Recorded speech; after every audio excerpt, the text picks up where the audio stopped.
Welcome, everybody, to another edition of Millennials Are Killing Capitalism Live. I'm grateful to be joined again by Dr. Lara Sheehi. Please take a minute, like the video, subscribe to the channel, support us on Patreon or buy me a coffee now. I'll maybe say a little bit in this discussion about why we have a buy me a coffee page now in addition to a Patreon, because it is sort of a policy decision. But we're going to talk about a bunch of different stuff today. Obviously, situation in Gaza is extremely dire right now. And I think that's the thing that we, want to ground ourselves in up front in this discussion, even as we talk about, you know, life in the imperial core or other places. Um, that is the context in which we're having this discussion. This is the 13th discussion that Lara and I have had. Some of them have been with her partner Stephen as well since October 7th of 2023, which is, quite a long time ago now. And this genocide has been going on since then. Lara Sheehi is an assistant professor of clinical psychology. She is also co-author of Psychoanalysis Under Occupation, Practicing Resistance in Palestine, and has a forthcoming book, From the Clinic to the Street, Psychoanalysis for Revolutionary Futures. There is a playlist with our other discussions. A lot of them, I think, are still quite timely, even though a number of them, we were talking about specific things that were going on at the time. There's some general trends throughout all of that I think are, worth exploring if you haven't delved into these conversations before. And, good to be with you all today for this conversation. So, Lara, welcome back to the show, my friend. It's good to be with you again. You too. I've missed you. I've missed our conversations. It's been a while. Yeah.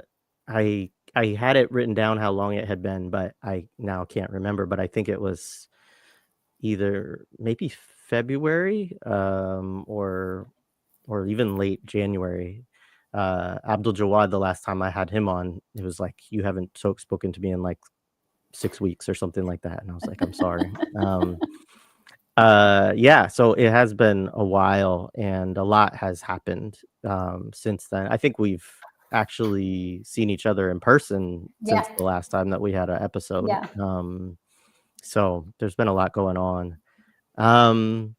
So let's just start with kind of one of these things that I want to talk about from a kind of a psychological thing, I think, but also related to a very material thing, which is that I feel like there is quite a bit of defeatism that has kind of seeped in among people and just the way that folks talk too. Mm-hmm.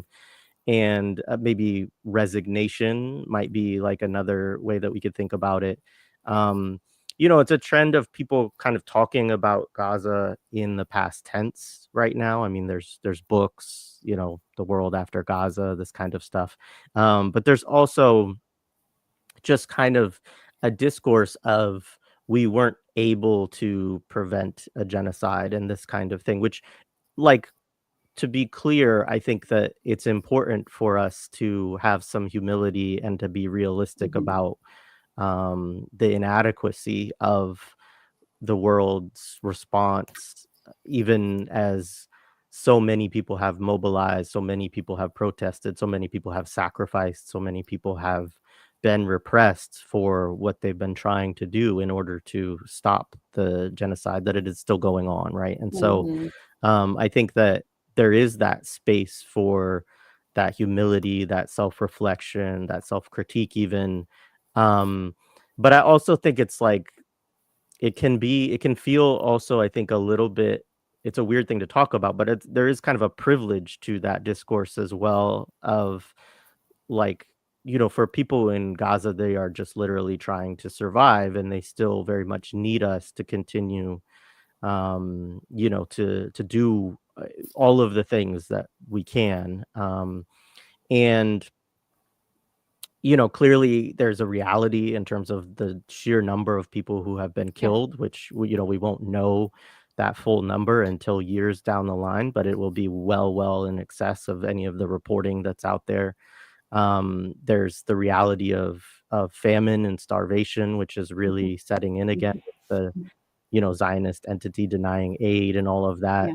that. And there's, a reality of the built environment in Gaza that has just been decimated on a scale that I don't think any of us can really understand either. But there's also, north of 1 million, hundreds of thousands of people who are trying to survive every day. Yeah. I don't think for them, I don't know that they think about or care about about what we're doing that much at all right now anyways, but like they're, I can't imagine that it would be great for them to hear us talking about just taking a very defeatist posture and, giving up basically. And so, yeah, I just wanted to start there and see what your thoughts are on, kind of this discourse and what it says and how do we kind of steel ourselves against it probably. Yeah, it's a big one. And I'm like you, I've been hearing it a lot. And there's a way in which, I like that you sort of located us in Palestine, in Gaza, which you always do. Because it's not, I think there's a way in which maybe the pull or the seduction of defeatism or demoralization or despair, whatever it is. And you and I have talked on this show about like the commodity, how it becomes a commodity, right? But as I'm like mapping out, I've been really interested in psychic militancy, this, and like psychic clarity around these things precisely for these reasons. And as I'm mapping out sort of what I'm calling like a psychic grammar of sorts of what happens, I find myself wondering and sort of thinking through the mechanics of like the seduction of despair and defeat also being a way in which we sort of attend to the failures that have happened. And then people feel like I need to feel this to like do justice to the fact that we couldn't stop it or anything like that. And so there's one part of it that's like, okay, I can understand this logic, right? That you are sort of taking accountability, at least outwardly, and saying there's a lot of shit that happened and that happened on our watch. And at the same time, I'm concerned that it's a misplaced psychic process for the reasons that we've talked about before, but we can get into more discussion about that. And part of it is because I've been really fascinated and sort of transfixed. Talked about it before as being like almost obsessed, like thinking through about all the ways in which psychically there's a lot of danger for us going in that direction, partially because I'm worried about what it means for us not to be precise. And I'm not asking people to be naive or Pollyannish or to have this like coercive binary choice between like somehow we have to be, manically optimistic about things at the expense of the material realities we're seeing, the horrors we're seeing. What I'm asking for is in this psychic militancy for us to be precise about, number one, as you noted, the subsistence of life, right? Because I think this is the danger when you have the Zionist entity and forces around the world that support it, whether it's, the Empire of the United States or other genocidal entities in the world that arm the state, the Zionist state to arm it heavily and continue to do so. That is the reason why we are seeing what we are seeing. And that precision is really important psychically, because the sense of, I think, despair, demoralization, or saying these things, talking about Gaza in the past tense, not only is a massive disrespect to the people who are subsisting every single day. We see these videos. We see folks coming out of the rubble and saying, we're not going anywhere. And that is for us a time of pause to say, there's something actually really important about taking this position. And I balk at the fact that people might say that's like traumatic shock, or people afterwards. It's like, this is a coherent political position of refusal to be erased, and a talking back to genocidal forces that want to be the only centerpiece of our discussion, right? The other piece that I'm concerned about, and I've talked about this before in the context of Lebanon, is the pull and the seduction to write a history that hasn't happened yet. And I see this with people who are like historians who are talking about our region. And this is not just a discursive sort of exercise or a theoretical exercise or an abstract one. Where I'm start thinking through the psychic pieces is that when we seed psychic possibilities of what can potentially happen, my real concern is that that is precisely what opens up the possibility for the material reality that those things will happen. Because the psychic space of seeding, of defeatism, and all of that is a necessary precursor to all the other stuff that comes, right? And that's why I think the realm of the psychic is so important. We've talked about this before in terms of Psy-Ops. There's a reason why every revolutionary has talked about psychology. I'm obviously immersed in that because of the book I'm writing, but it is not separate to the considerations we should be making, right? Because I think when you consider certain things, again, not as a delusion, not as a rewriting what's already happened, but rather as a commitment to the precision about the condition that made that thing happen, right? And at the same time, all the ways in which people are continuing to make life. Logically, we can think about it. If Zionism is an expansionist project, the expansionism is going to be also into the psychic realm, and that's going to be a target of it, not for shits and giggles, but because knowing that you can target the psychic space and rewire it in a particular way is one of many ways in which you expand materially.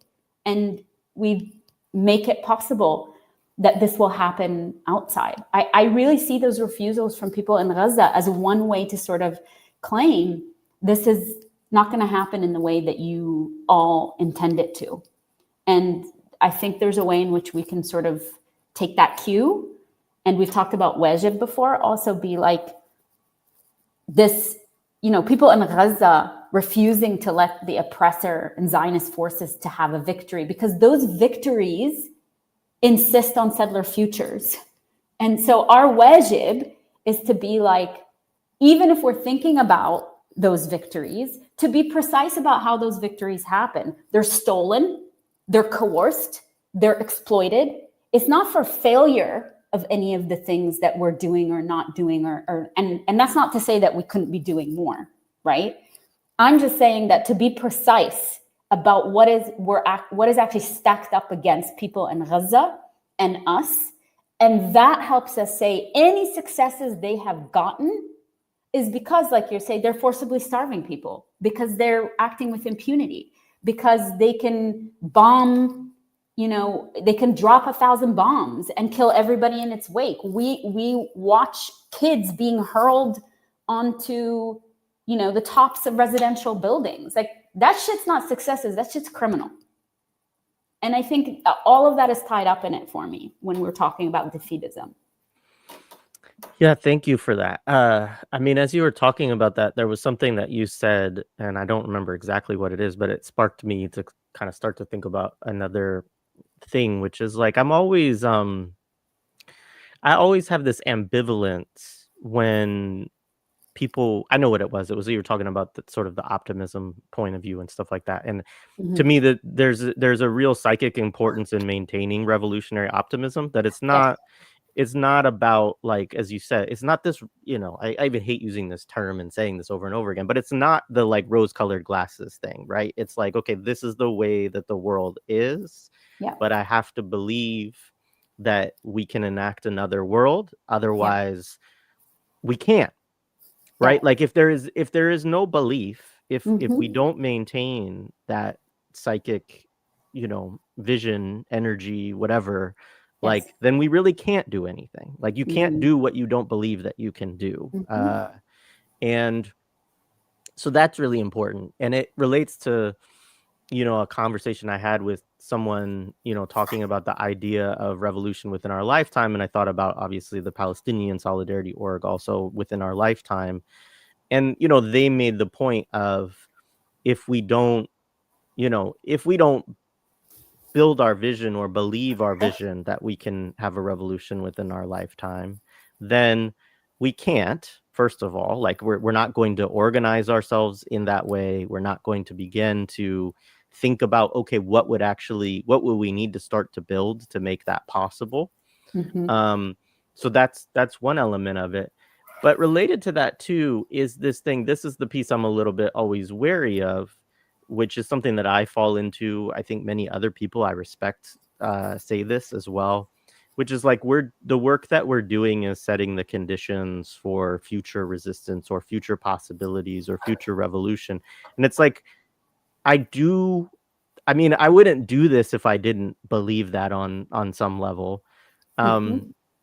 But at the same time, I'm always cautious of the way in which that's also a bit of a deferral of responsibility to our own generation of Yes. like, well, I gave it my best shot, and now the best Right. thing I can do is like have some conversations and do some of this, because then other people will listen to this and do whatever. And like, Yes. I think that there's a lot of that within kind of Sure.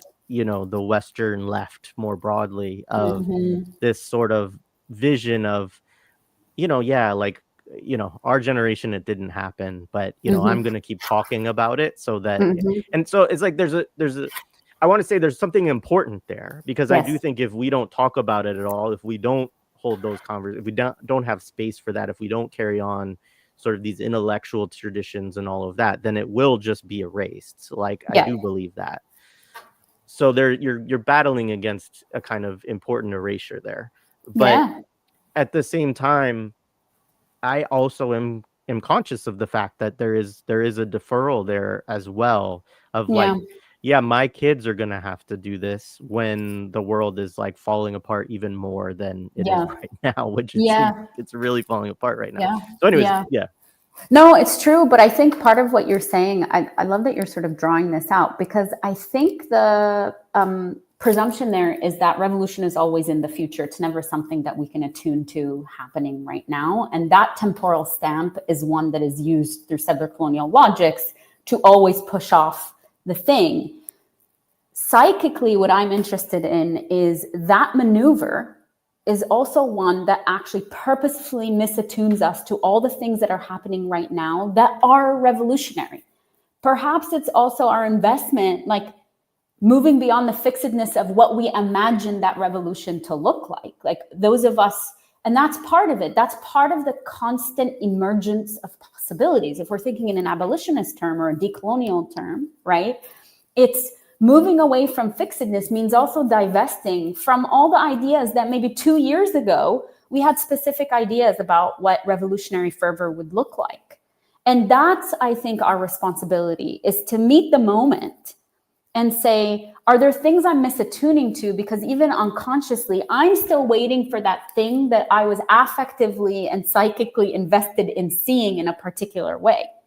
But so that's one piece, is like really examining ourselves about what is this version of revolution we had in our mind, and are there other things that have emerged that are just as revolutionary but might not have matched that? That's number one. And then to be able to move with that, right? Shit is moving really quickly, and fascism works really quickly. And so it's on us to also move quicker in terms of that, even as we're not letting go of all the organizing and sort of capacity building that we're doing. I think there's many ways in which we're doing that simultaneously. But also, on the other hand, it's really for us to sort of think through how, if we're following logics of oppression, and here I'm thinking about settler colonial logics or imperial logics, like creating a stability, like stabilizing possibilities quickly, being like, oh yeah, that's just nothing, or we become jaded about it, really moves us away from, oh, you froze, Jay. Are we there? Yeah, it looks You're like good? my internet is a little bit iffy, but I think it'll be fine. Okay. I was saying it moves us away kind of from, really, this is back to the accuracy piece. If we can continue to look at settler colonial logics as number one being expansionist, number two sort of being intent on erasure, number three about atomization and dispossession, what are the ways in which also not missing or misattuning, right, or being forced to do that to the moments right now that are being created that are revolutionary are part of like the sort of implant of amnesia that has us think that like somehow the stuff that we're seeing right now at the level that we're seeing, at the coordination that we're seeing, is somehow like 2 years ago we were there. We weren't. And I think we have to be honest about that, whether it's the student intifada or like even this week, just seeing people rally back up and encampments start back up again, and Ben Gvir, not being able to rest in New York, or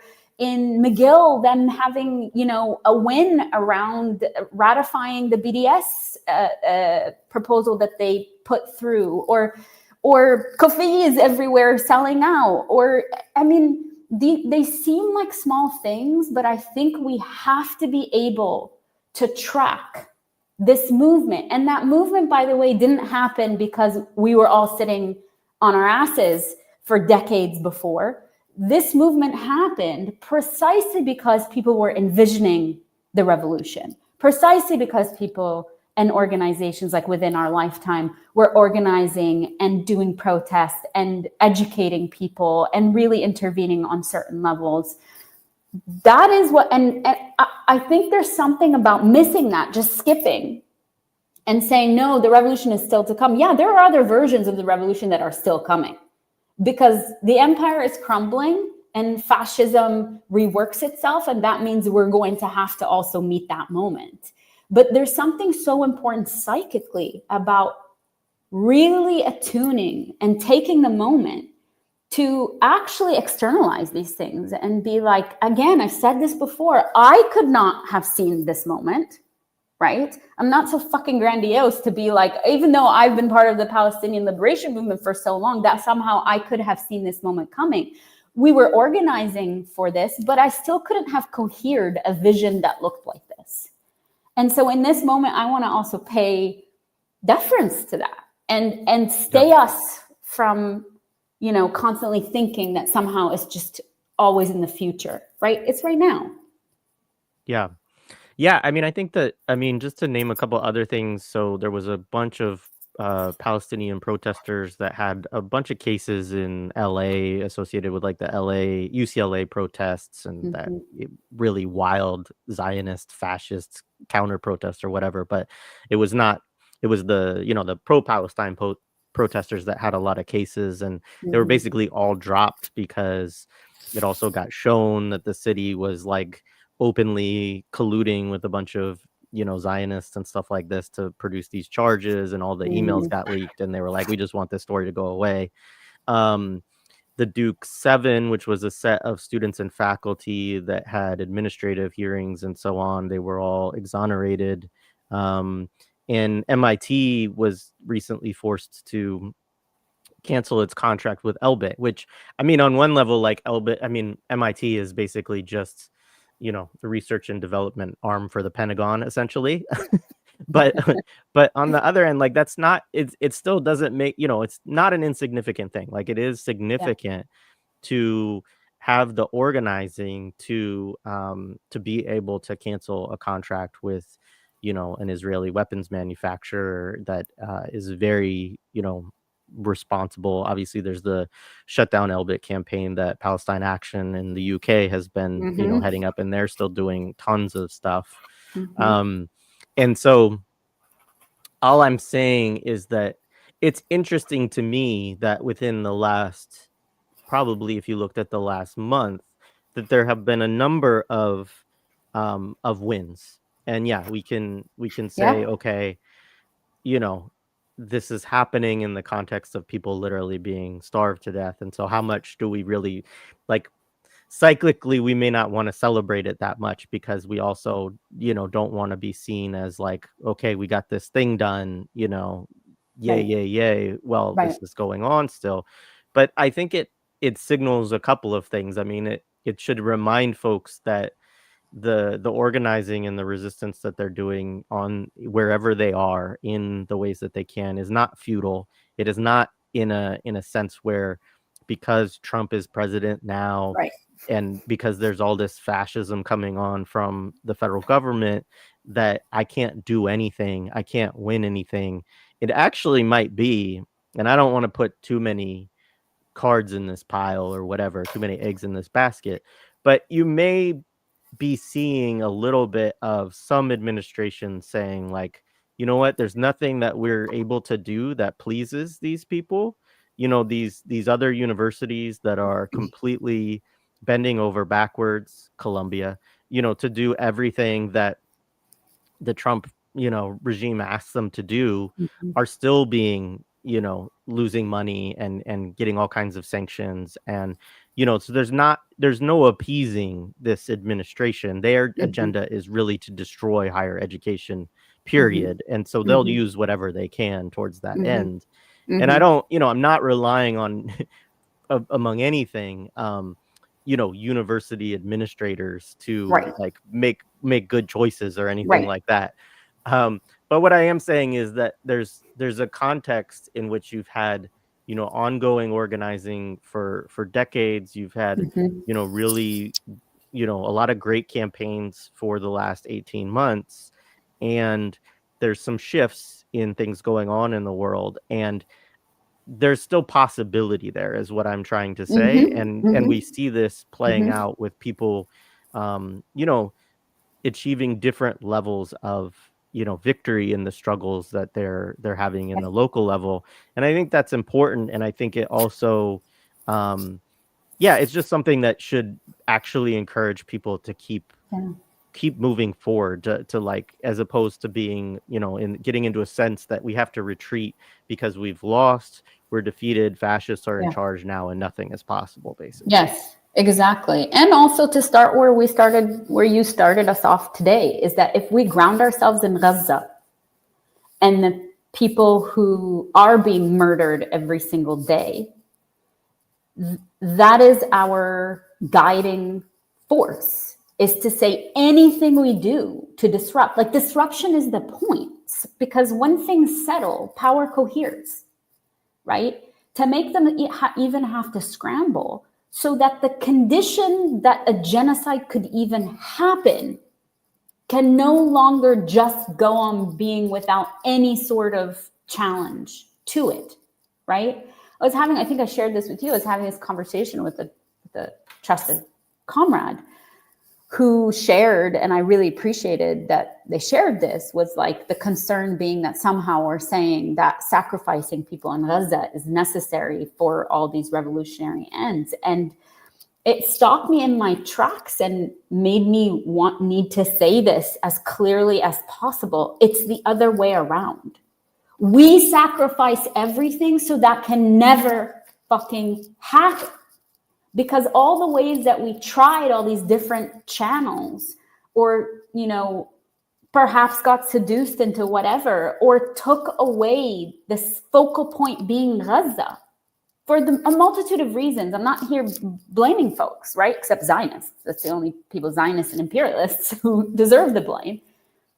Is like, that is precisely why this structure was able to gain such momentum that it is able to act in this way. So every disruption we make and are refocusing over and over and over again, that disruption on every level is the actual point.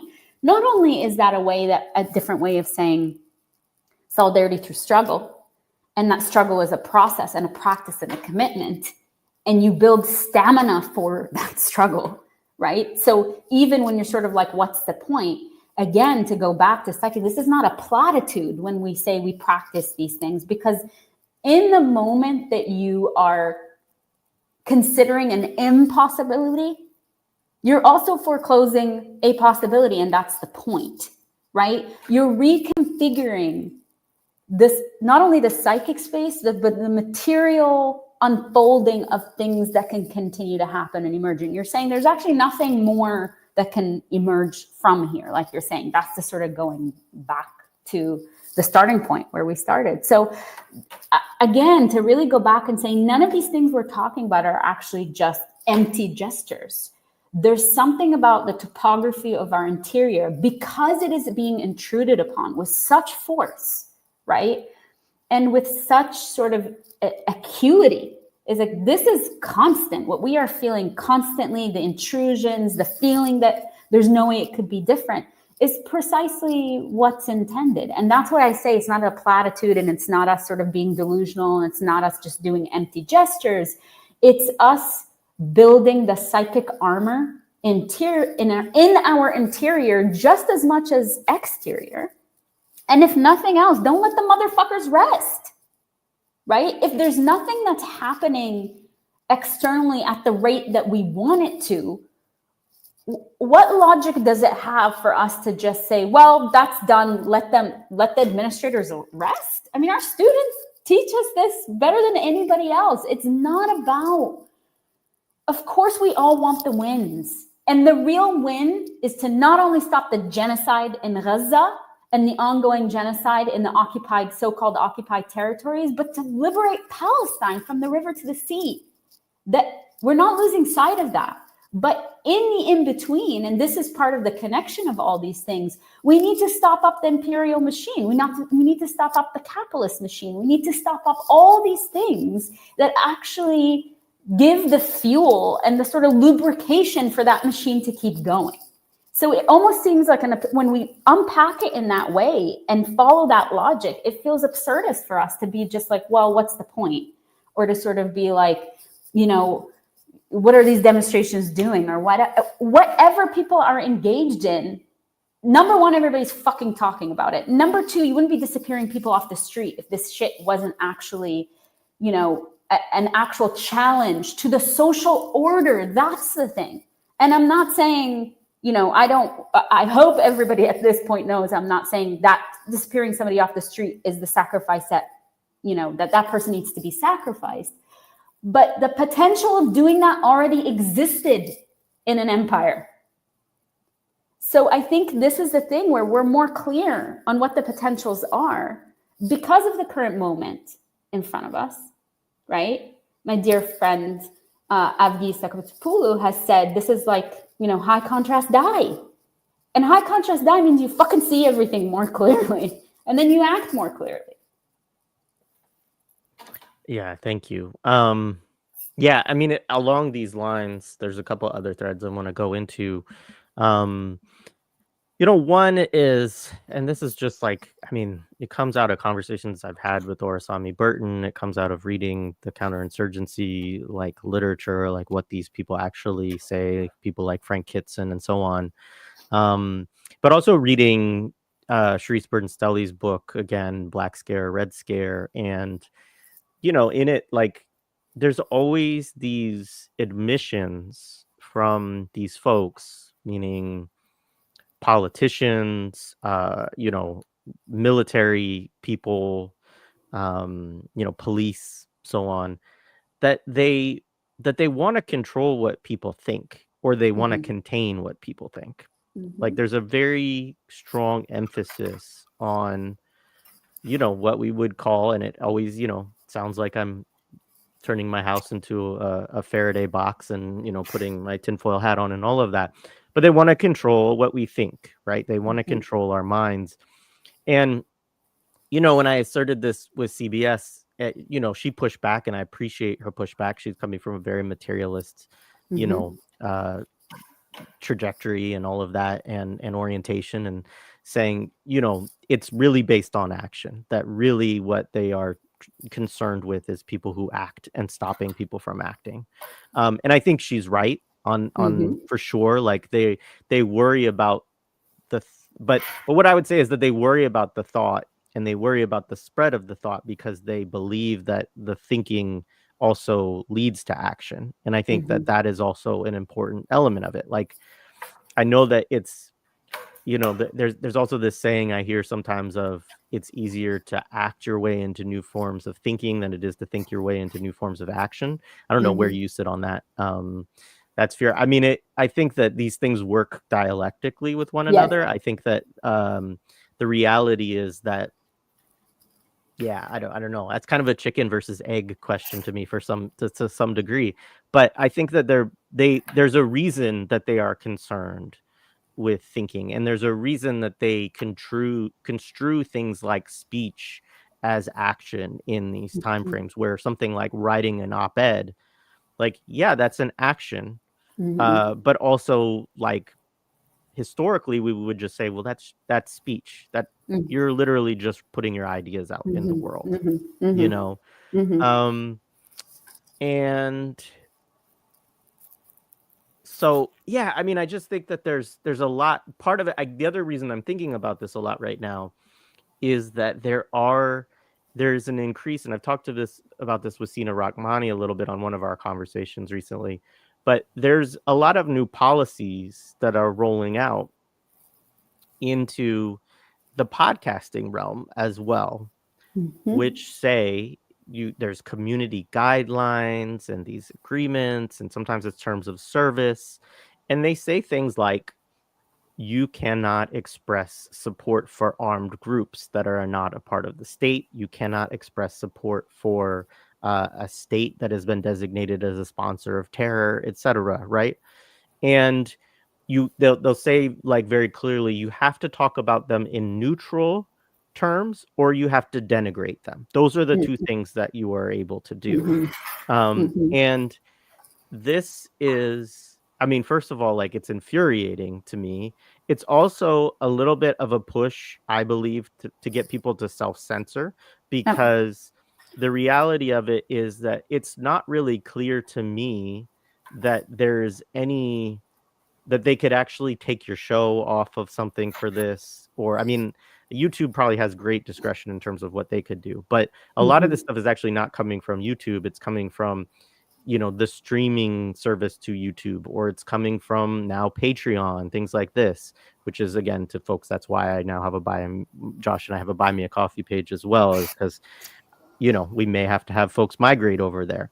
But so they're looking to control the means in which you would be able to share your podcast to multiple platforms, and the way that you would monetize or be able to support yourself in doing podcasting work. As Sina and I talked about, like, none of this is going to stop us from doing what we do, but it does always put it in your mind when you're having conversations of, like, okay, how am I going to word this now in a way that probably it wasn't in my mind before at all, because I was like, there's nothing here that I can't say.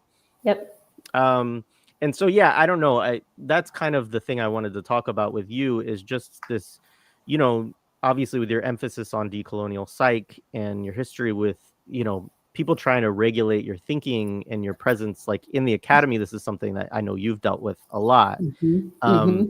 Is like, yeah, how do we prepare ourselves for this, or what do we need to, you know, think about here?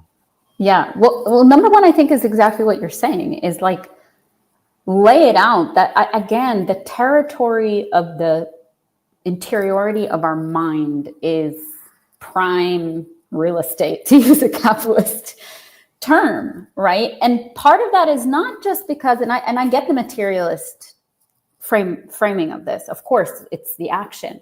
But when I hear that, what I'm really interested also is the stopping up of the link between the thought and the action, right? So it's not just they want to control our mind, which, why wouldn't it, right? You had Alex on a couple of weeks ago, I think, at this point, and he was talking about how empire has no borders.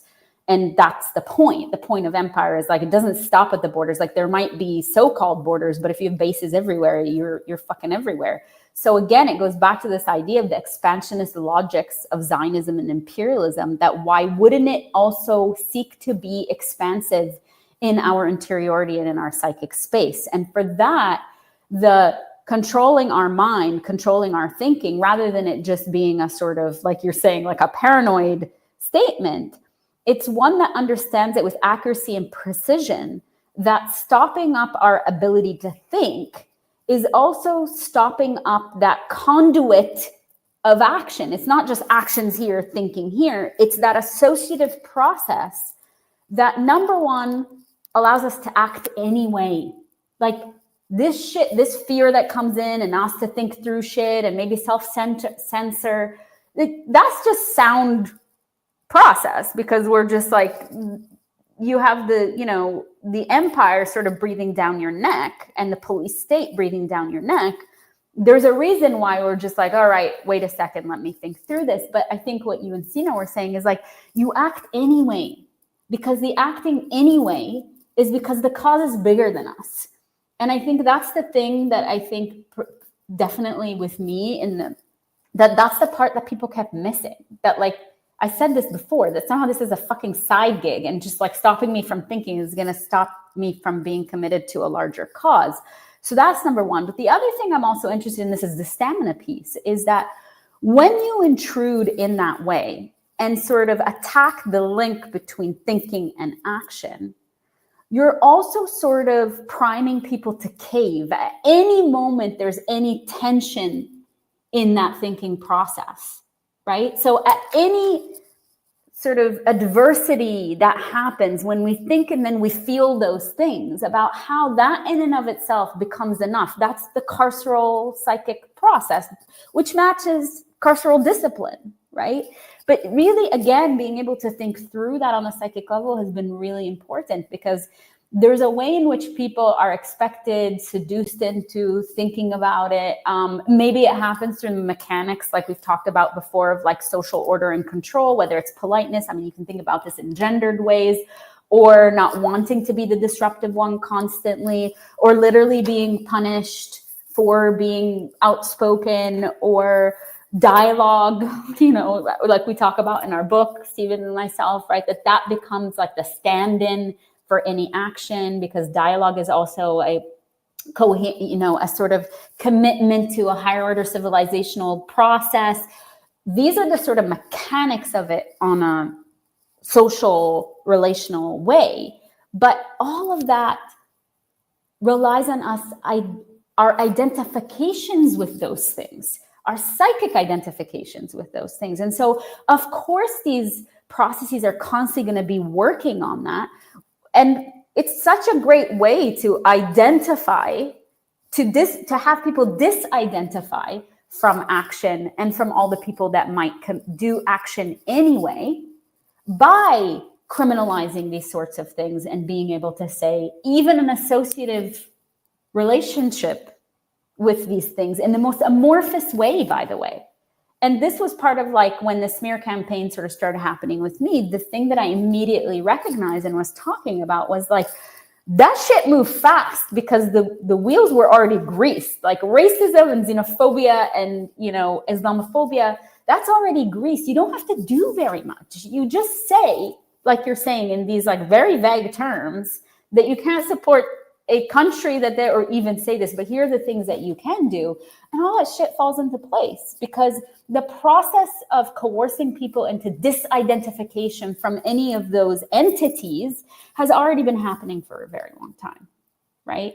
And that's, I think, why the disruptive process, us being able to commit to disrupting these processes as much materially as in our interior and our psychic, becomes a really important process. The other thing that I'll say is I was always painfully aware of the attempts to intrude on my thinking, right? And maybe this was also because I was in the realm of psychology and psychoanalysis, that was also the easy entry point for quote unquote professionals who otherwise, and maybe with professionals here, we can also replace shorthand for liberals. This is the way that liberals work too, because otherwise telling people what they can and can't say is very unsavory for people who are professional and for people who presumably, allegedly believe in a theory of free association, right? Which is what psychoanalysis is. So to come in and be like, actually, you can't free associate is a pretty crass fucking thing to say, right? So what are the ways in which you can actually impress upon somebody that these things are not okay? Was me being very keenly aware about the ways that my mind, and therefore, again, my mind in its sort of process or association to action or to the speech act, was very much under attack. I mean, I've been in conferences before where I was actually literally writing to myself, and I don't think I think about this in this crass of a way, but I needed to say it in this crass of a way, is like, Don't let them colonize your mind. Don't let them colonize your mind, because the psychic process is very much like that. And then you're all of a sudden talking to a point that's entirely deflective, and who's lost and what's lost. Usually in those cases, it was me talking about Palestine or demanding the presence of Palestine and Palestinians in our field. We're seeing the same fucking shit happening right now around trans issues and trans people and trans kids. And that's the point, is to disappear them entirely and deflect. And if you can't just disappear them, because that's unsavory on a liberal level, what do? Is make it certain that all these deflective psychic techniques are done so that we don't even fucking know where we are. That's psychic intrusion. Yeah, no, and I always appreciate that, that concept. I think it's really helpful. So there's another thing I want to go again related is stuff going on with students on visas, with permanent residents or green card holders. And I know we talked a little bit about it. Obviously, you've had a few different experiences at the US border that we've talked about on this podcast at least a couple times. And Musa Springer, who folks probably know from the Groundings podcast and their work, solidarity work with Cuba and Black Alliance for Peace and other places, is a US citizen who recently wrote about their experiences coming back from Cuba and being detained and interrogated and having their tech seized and all of that. And so this is going on. There's also obviously people losing jobs in the university, losing graduate students that are losing their scholarships or being suspended and expelled. And then there's cases around obviously deportation of certain folks that are here on student visas and things like this. And so there's obviously a lot of kind of understandable fear there, and that folks might be obviously deported, lose things. There's also this, we've talked about this, there's this app, right, where people can self-deport at this point, which is a whole wild technological development. And yeah, I mean, I think that, I guess there's a couple of elements of this that are interesting or important, I should say, to talk about. One is the kind of different levels of processes being waged, the way that people feel like, okay, it starts here, but it's not going to end here, and so on. And then there's also, though, conversely, this fact that a lot of this is, I think, just being done to make people afraid, and to make people self-censor again, make people self-deport if they are willing to do that, and so on.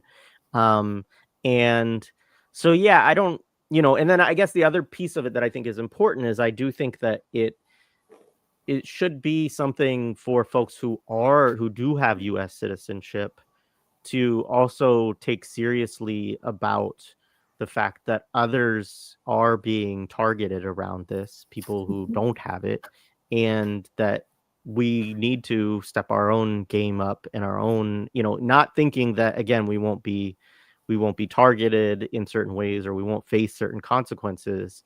But I think that's an important element. I mean, I think there is a reality there that this administration does actually understand, which is that it has been a lot of immigrant folks who have led the charge around Palestine in this country for decades now. It is not something that just, organically was like, a nice group of white settlers that have like decided that to lead this movement against, Zionism in this country. And so, yeah, I don't know. Those are just thoughts to respond to.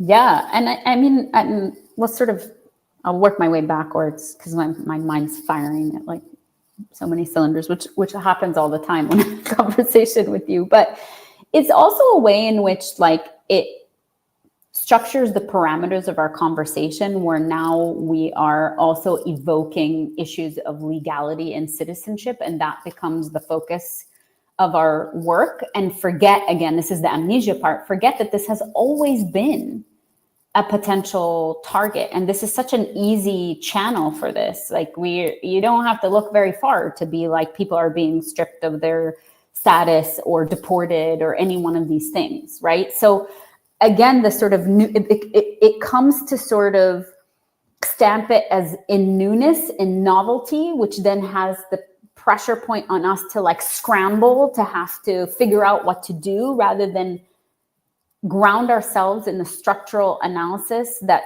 in any space where you have categories of citizenship and sort of borders and all of that, that this will always be an expansive space for attack as well. And therefore, for us to constantly remember that even as we're talking about this, not to let the actions or any one of these sort of interventions limit us in terms of the parameters of what we're talking about, right? And we've seen this a lot before, where people are like, anytime you sort of evoke citizenship or the illegality just because they're a citizen, really takes away also the larger violence that's working. And why is it that citizenship is being like the channel is citizenship for a particular reason, right? Not the least of which is that this is a settler in the United States, is a settler colonial country, just like the Zionist entity that uses the exact same arguments. These are the exact same arguments to dispossess people of their home, of their land, of anything like that.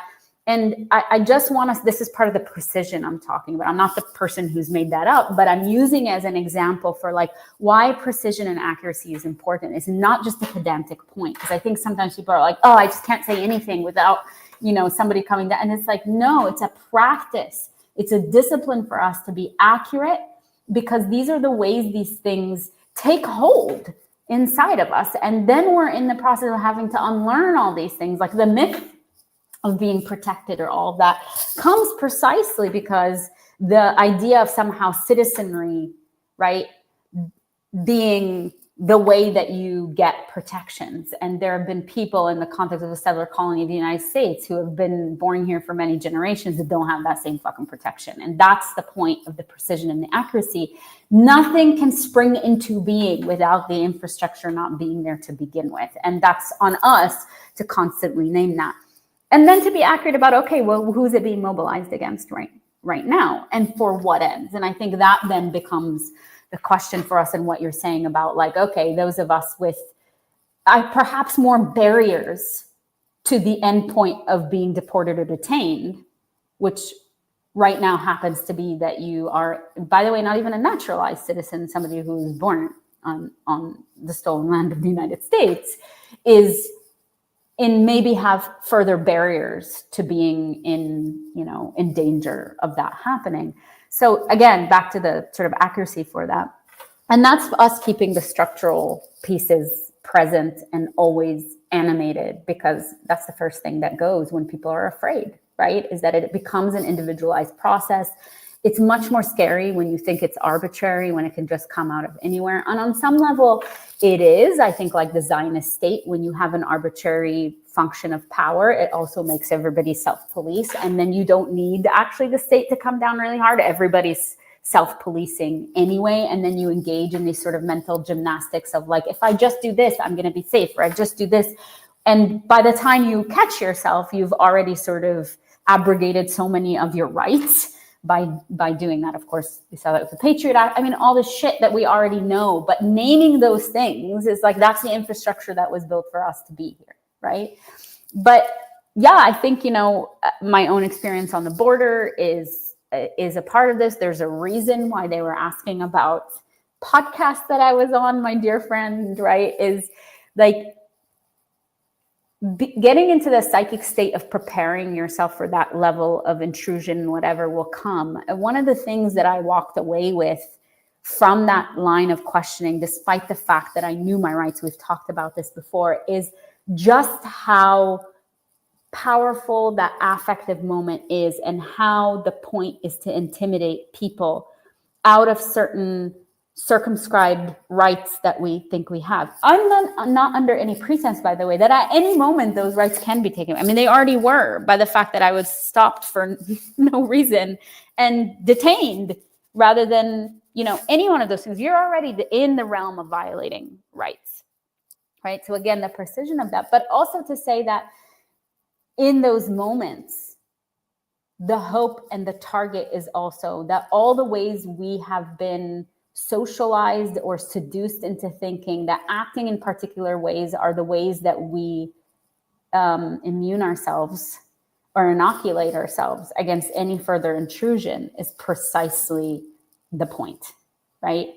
And I think that is happening on a large level. Now, the other thing that I'll say, and Stephen and I have talked about this all the time, is, you know, part of the way that fascists work is through spectacle, and also the way is to overwhelm a system and people. And so if you go after somebody with a green card first and say, fuck it, I'll deal with it later, or if you deport folks to El Salvador and say, we'll deal with the repercussions afterwards, like, the legal system is not set up to work on that shit really fast. And by the time that it does, the harm has already been done. And they're calculating that. And then they're calculating, like you said, no entity is going to put resources into making an app unless they are certain that people will use it, right? So all of those things are in calculation.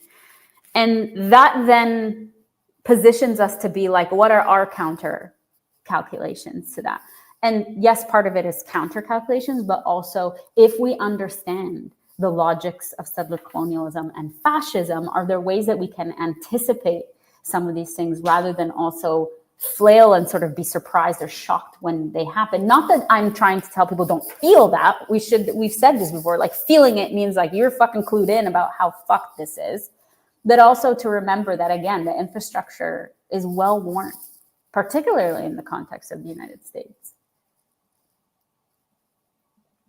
Yeah, right on. I have a couple more small things, but if folks do have questions, feel free to drop some in the chat.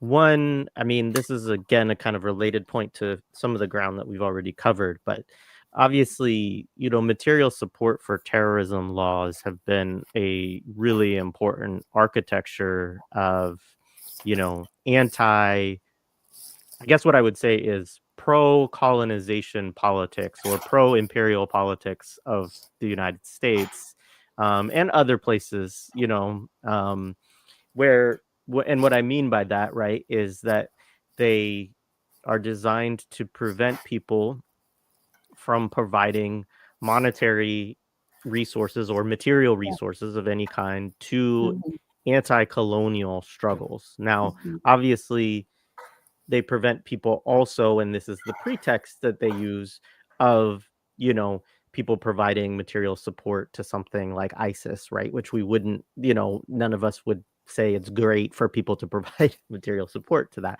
right? But that's, you know, that it's the whole definition of the way that the war on terror and just terrorism legislation has operated within the US, going all the way back to the earliest forms. You know, they're very concerned with indigenous resistance, anti-colonial resistance, communist resistance, all of these things. And so, you know, this is a really important architecture for the state. And it is one that is quite, I don't know if arbitrary is the right word. It's like, it has a very broad power, and it has a power that is really connected to just, it is because I say it is kind of thing. Yes. Meaning that the state, those in state power, can just sort of dictate of, this thing is terrorism because I say it is, and you are supporting it because I say you are. And there's not a whole lot of legal kind of strength around fighting that back within just the confines of the legal architecture. Now, obviously, people do fight cases around this, etc., but it's very difficult because of the way that all that stuff has been set up through the Patriot Act. I mean, the 9/11 was obviously a really key moment in pushing through a lot of this stuff to a very kind of firm point. And, you know, I think historically in the United States, for the most part, it has stayed on kind of a material level. Now, obviously, there are cases like the Holy Land Five, you know, where, you know, there are instances where the people who contributed were just trying to contribute to, you know, Palestine, right? Or just trying to, Yep. and so there are these problems again because of how broad the kind of sanctioning power is here. I mean, Cuba's another example. Like, I think technically you can't spend money in Cuba if you go there for this reason, right?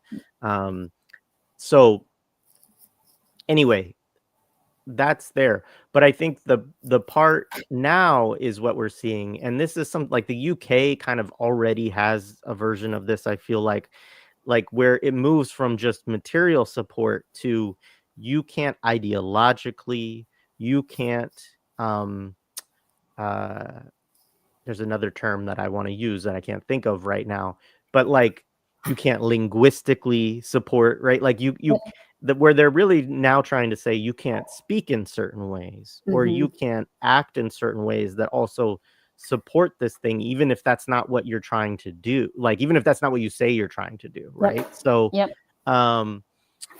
yeah, I mean, I think this is it's obviously another thing that's designed to instill fear. It's another thing that if they actually brought cases along these lines, that actually I think would be obviously a very interesting kind of legal fight, because it would be treading new ground, I think, Yeah. in the legal realm of actually saying speech constitutes material support.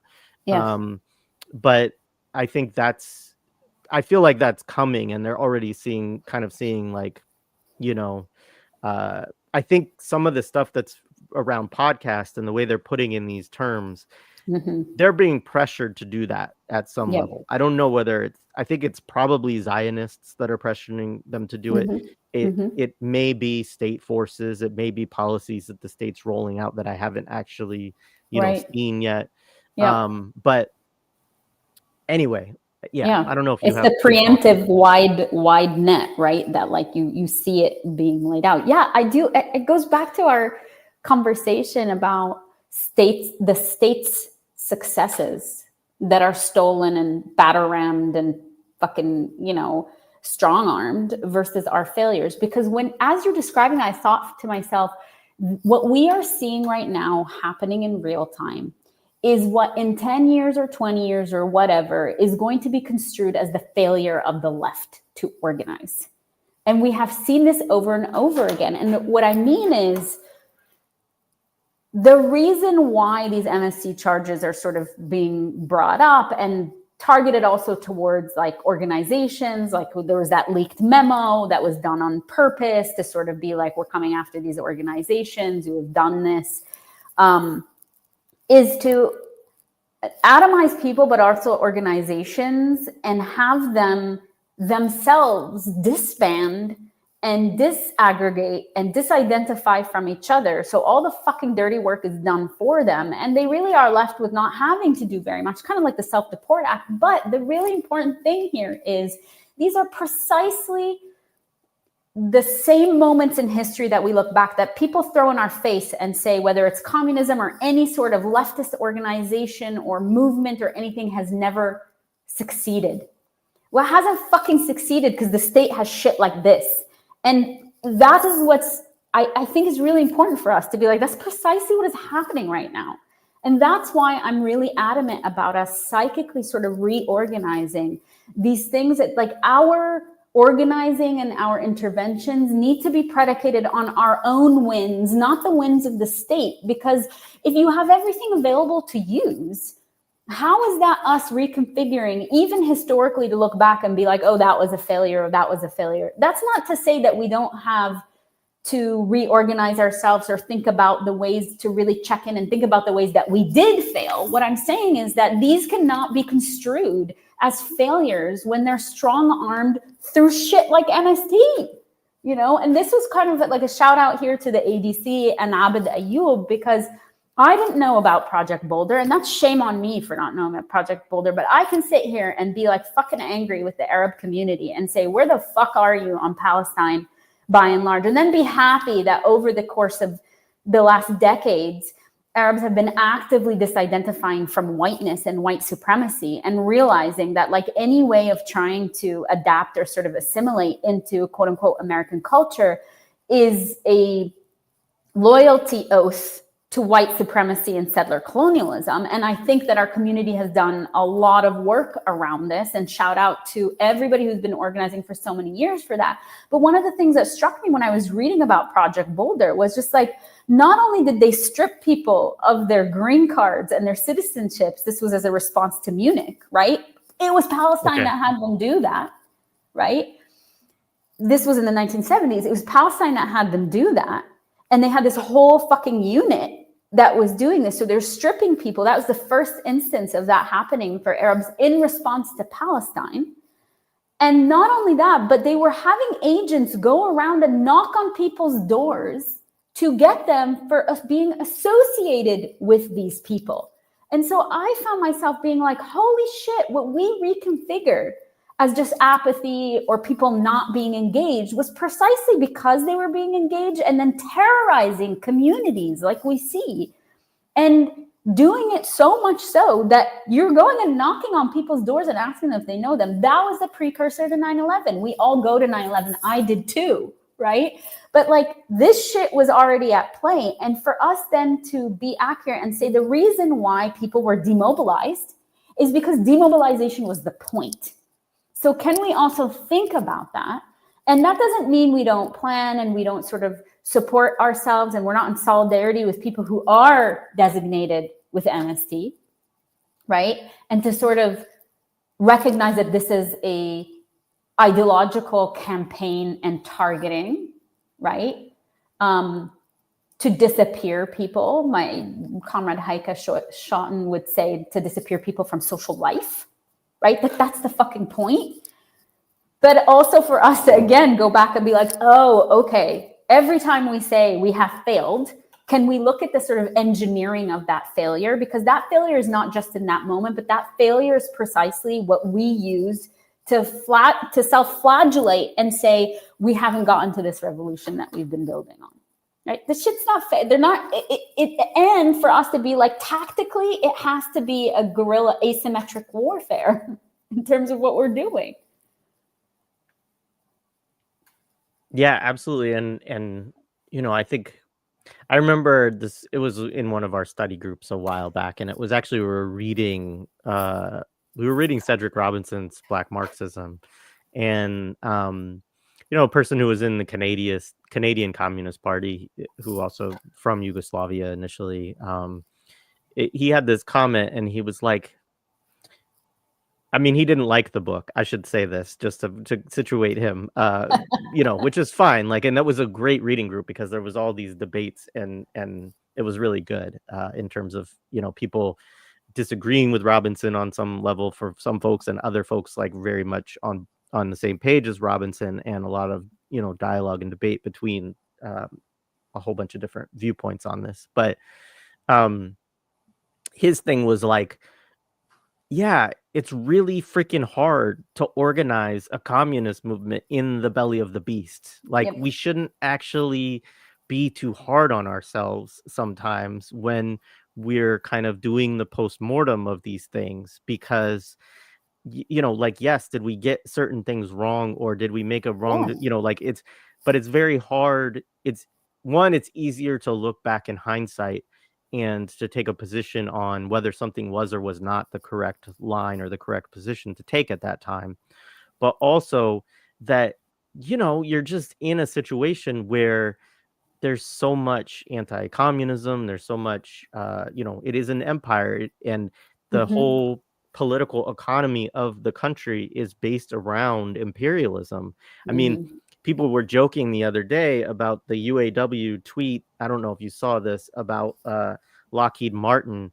And, you know, it was somewhere along the lines of, you know, Lockheed Martin has failed to meet the demands of the workers. It's time to do right by, it's time for Lockheed Martin to do right by its workers, right? And of course, all the anti-imperialists are dunking on this, rightfully so, of like, this is where our labor movement is that it's time for Lockheed Martin to do right by, you know, by our workers rather than, but it's a real problem, right? Because if you're, you know, standing on the, if you're putting yourself in UAW shoes, these are a lot of their workers, right? They work in various industries that are making weapons and making, you know, F-16s or whatever else, right? And that's a problem within the labor movement. It's a structural issue.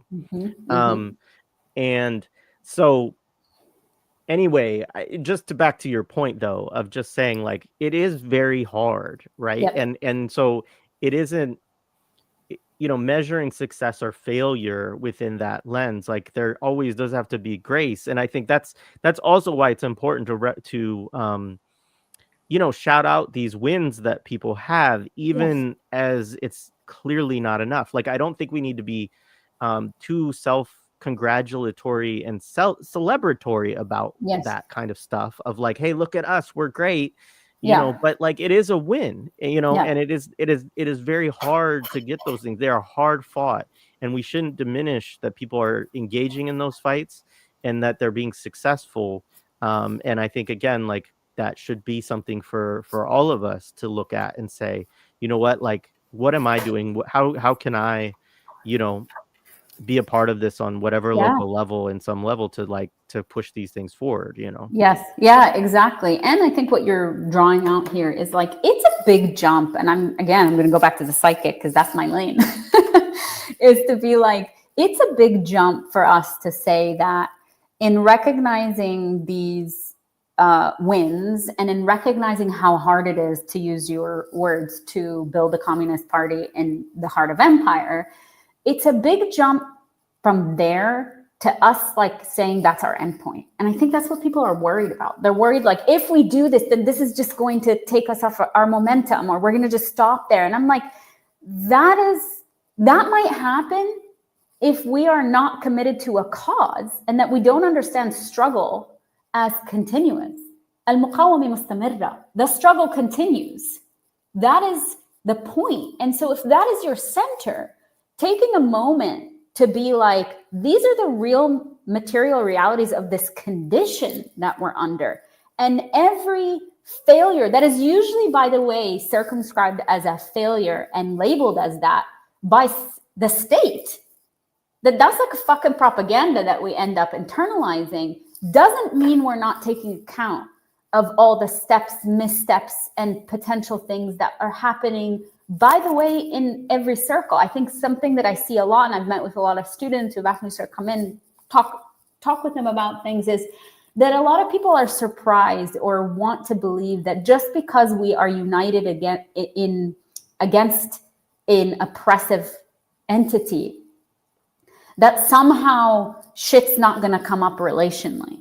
It's like, shit comes up relationally, and we replicate structures of oppression relationally because our world is saturated with that. So our necessity to constantly be aware, that's the commitment every day that we make relationally and to the world, is precisely because that stuff is the stuff that is constantly being pumped into our brains, into our psychic world, and into our material reality. It's hard to sort of get yourself out of that or disconnect from that. So it's the same shit that we're saying, but for us to kind of stay ourselves against this collapse immediately, that somehow if we just stop, we're immediately going to not attend to those things, I think that says a lot more about the lack of imagination we might have, precisely because that's what these systems do, is sort of make you think.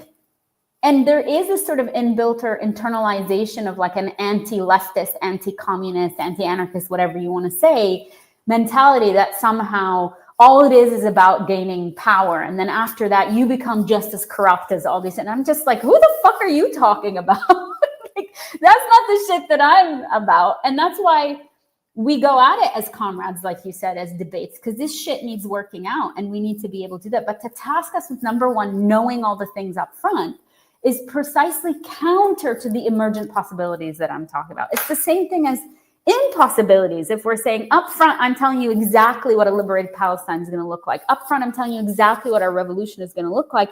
That's doomed to fail, because if we're not moving and attuning to and building on everything that's emerging in real time, that's a surety of stasis. And that's a surety of every settler future and imperial future that we have been promised. And I'm not about to take that promise.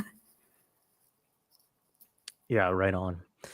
All right, there's some good stuff in the chat. I'm gonna pull out a few comments and As questions always. and stuff. Also, I do want to just plug later today at 5 o'clock. Two Black and Rasul Moat will be on, and we're gonna talk about a piece that they just wrote called "Bootleg Rehab: Still Laundering Black Rage," which is a really great piece that they wrote about the history of diversity, equity, and inclusion, and particularly its corporate form, and the anti DEI efforts from Trump, and like situating all of that. And so I look forward to talking with them about that. And then tomorrow, Stephen Salida is going to be back, and we're going to talk about a couple of really great lectures that he gave, I think last week or the week before that. 2 weeks ago, I think, that he gave, and they're also up on his website, and I'm just looking forward to both of those conversations as well. Giving So, us the anyways, I just goods. wanted to make sure that people check those out as well. Theory also becomes a material force as soon as it is gripped by the masses. Marx, yes, they are afraid of thoughts. Yes, Chidimacha, thank you for that reminder. I think that is absolutely correct. It's not speech or action, but speech into action, then action into power. That is where we need to improve. I agree. We do have to build more structures of power. It's also about Just keeping first of those all, links up front, right? no, go ahead. What were you gonna say? I was just saying is keeping those links, that link that you gave us, that associative process, this. I'm always intrigued by how quickly that dissipates for us. It's hard to hold on to that. And that's the part of like the practicing holding on to that sequence. And I don't think that's a linear sequence either. I'm not saying that, but our practice of being like, these are all the forces that are at play is precisely what we're talking about. Yeah. I just wanted to shout this out because every once in a while people will remind you of a movie that you absolutely love that you haven't seen in a long time. And I love Martin Short in this movie, Interspace. I think I watched it on repeat when I was like on, VHS days for me. Of course, it was 87, so it was obviously VHS days. But when I was homesick one time, and yeah, love that movie. All right.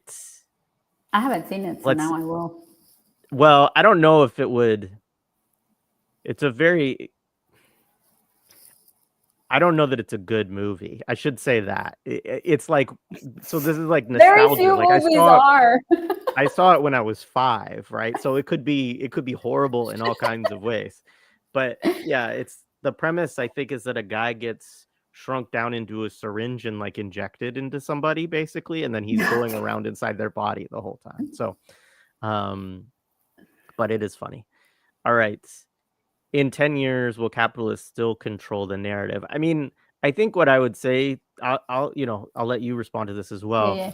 I think what I would say too is that they'll always try. I mean, there's countries in which you have big revolutionary processes with hundreds of thousands of people involved. Like I think of like Venezuela or Bolivia, right, where you have like so much leftist power and strength built within different movements and organizations, and still the capitalists control a lot of the media and can control a lot of the capital within the country, and are always trying to control the narrative. And so I don't think that it's ever going to be a situation where it's totally one way or another. I am concerned that I think a lot of space has been, ceded over the years. And I do think that we're very reliant upon the internet now. And I think that there's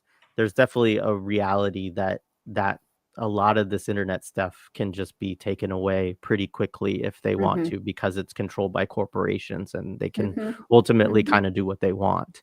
And so, I mean, that's the funny thing about this is like we're having a conversation that is ostensibly, an anti-capitalist, anti-imperialist discussion on a platform that's owned by a company that's, you know, Yep. doing like AI backed genocide in Gaza, right? So it's like, Yes. you know, they already do control the narrative, of course, which I know Yeah. is it's still, but also Yeah. there are always spaces, and so hopefully we'll have more spaces of anti-capitalists Yes. narrative in 10 years, but I don't know. Well, yeah, I guess exactly. No, I agree with you. And I think what I immediately thought was like controlling the means of production doesn't necessarily mean that you control the narrative, because I think the more that capitalists control the means of production and exploit people and all the fucking shit we're seeing is precisely why people are just like, you know, I hate capitalism like that.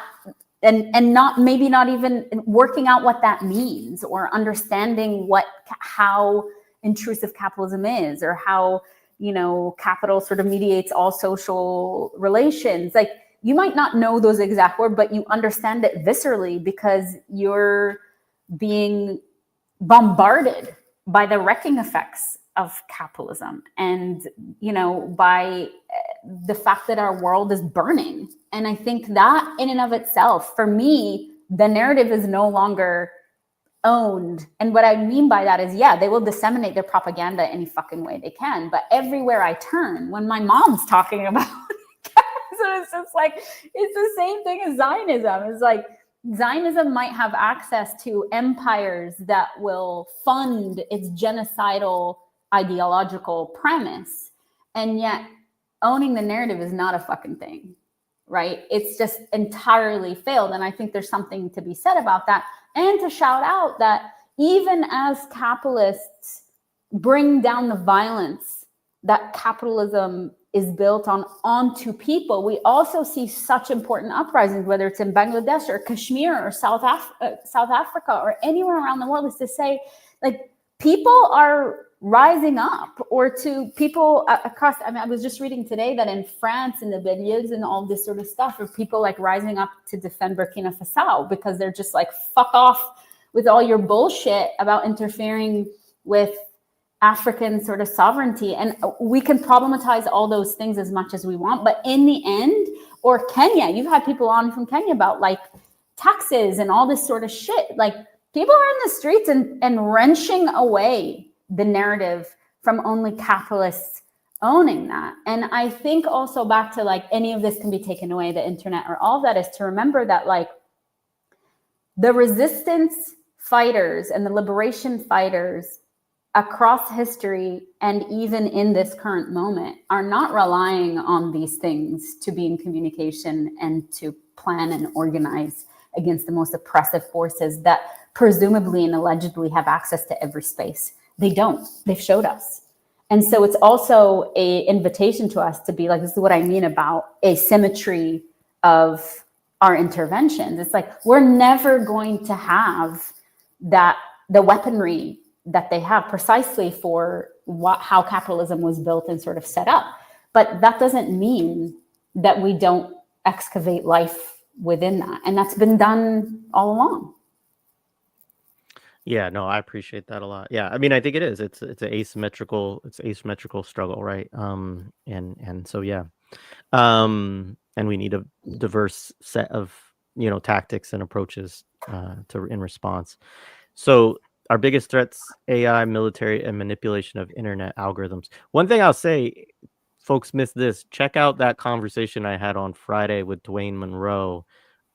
And I'm going to continue to always link this back whenever somebody brings up AI and algorithms and all of this. Is what we're really talking about is data centers. And data centers are a material thing in the world. They can be destroyed. They can be, you know, they're fragile. They're built on supply chains that are very complicated, and so, you know, they are threats, certainly, but I also think that they're a much weaker edifice than we actually often think, because the internet seems like this, you know, omnipresent kind of, you know, we have a kind of metaphysical, I think, understanding of what the internet is. Um, and I think it's really important to ground it in these really environmentally toxic and dangerous very long supply chain processes that, especially the way that the world is going and, Yep. you know, tariffs and everything else, like it's a lot more fragile than people Yeah. think it is. So You mean they have shipping um, lanes in the Red Sea? they have, yes, they have. Well, and they also have a lot of shipping lanes from China. And, you know, if the United States continues to be really belligerent against China, I think that people will be shocked at how quickly, you know, we can't get online Yep. anymore. Mm-hmm. Um, Mm-hmm. all right. So this is a good question. Would you agree that actions in solidarity with kidnapped student organizers have not articulated with the struggles of Black progressive political prisoners? This is there's kind of a version of this question that I've seen a number of different times. And I guess what I would say is that, in my opinion, it really depends, because I think on one level, there's a really long history of organizations like Sami Dune, and others, of like really articulating well. Like Sami Dune just recently did a um a stream. I think I'll try to find it and add it to the show description, where they just talked about Mumia's 71st birthday, and, you know, are connecting in among, I think, both I didn't watch it yet, so I don't know, but I imagine that they connect both with this issue as well as the issue of, you know, prisoners in Palestine, as that would be just knowing their approach typically, and how that's kind of the types of connections that they often make.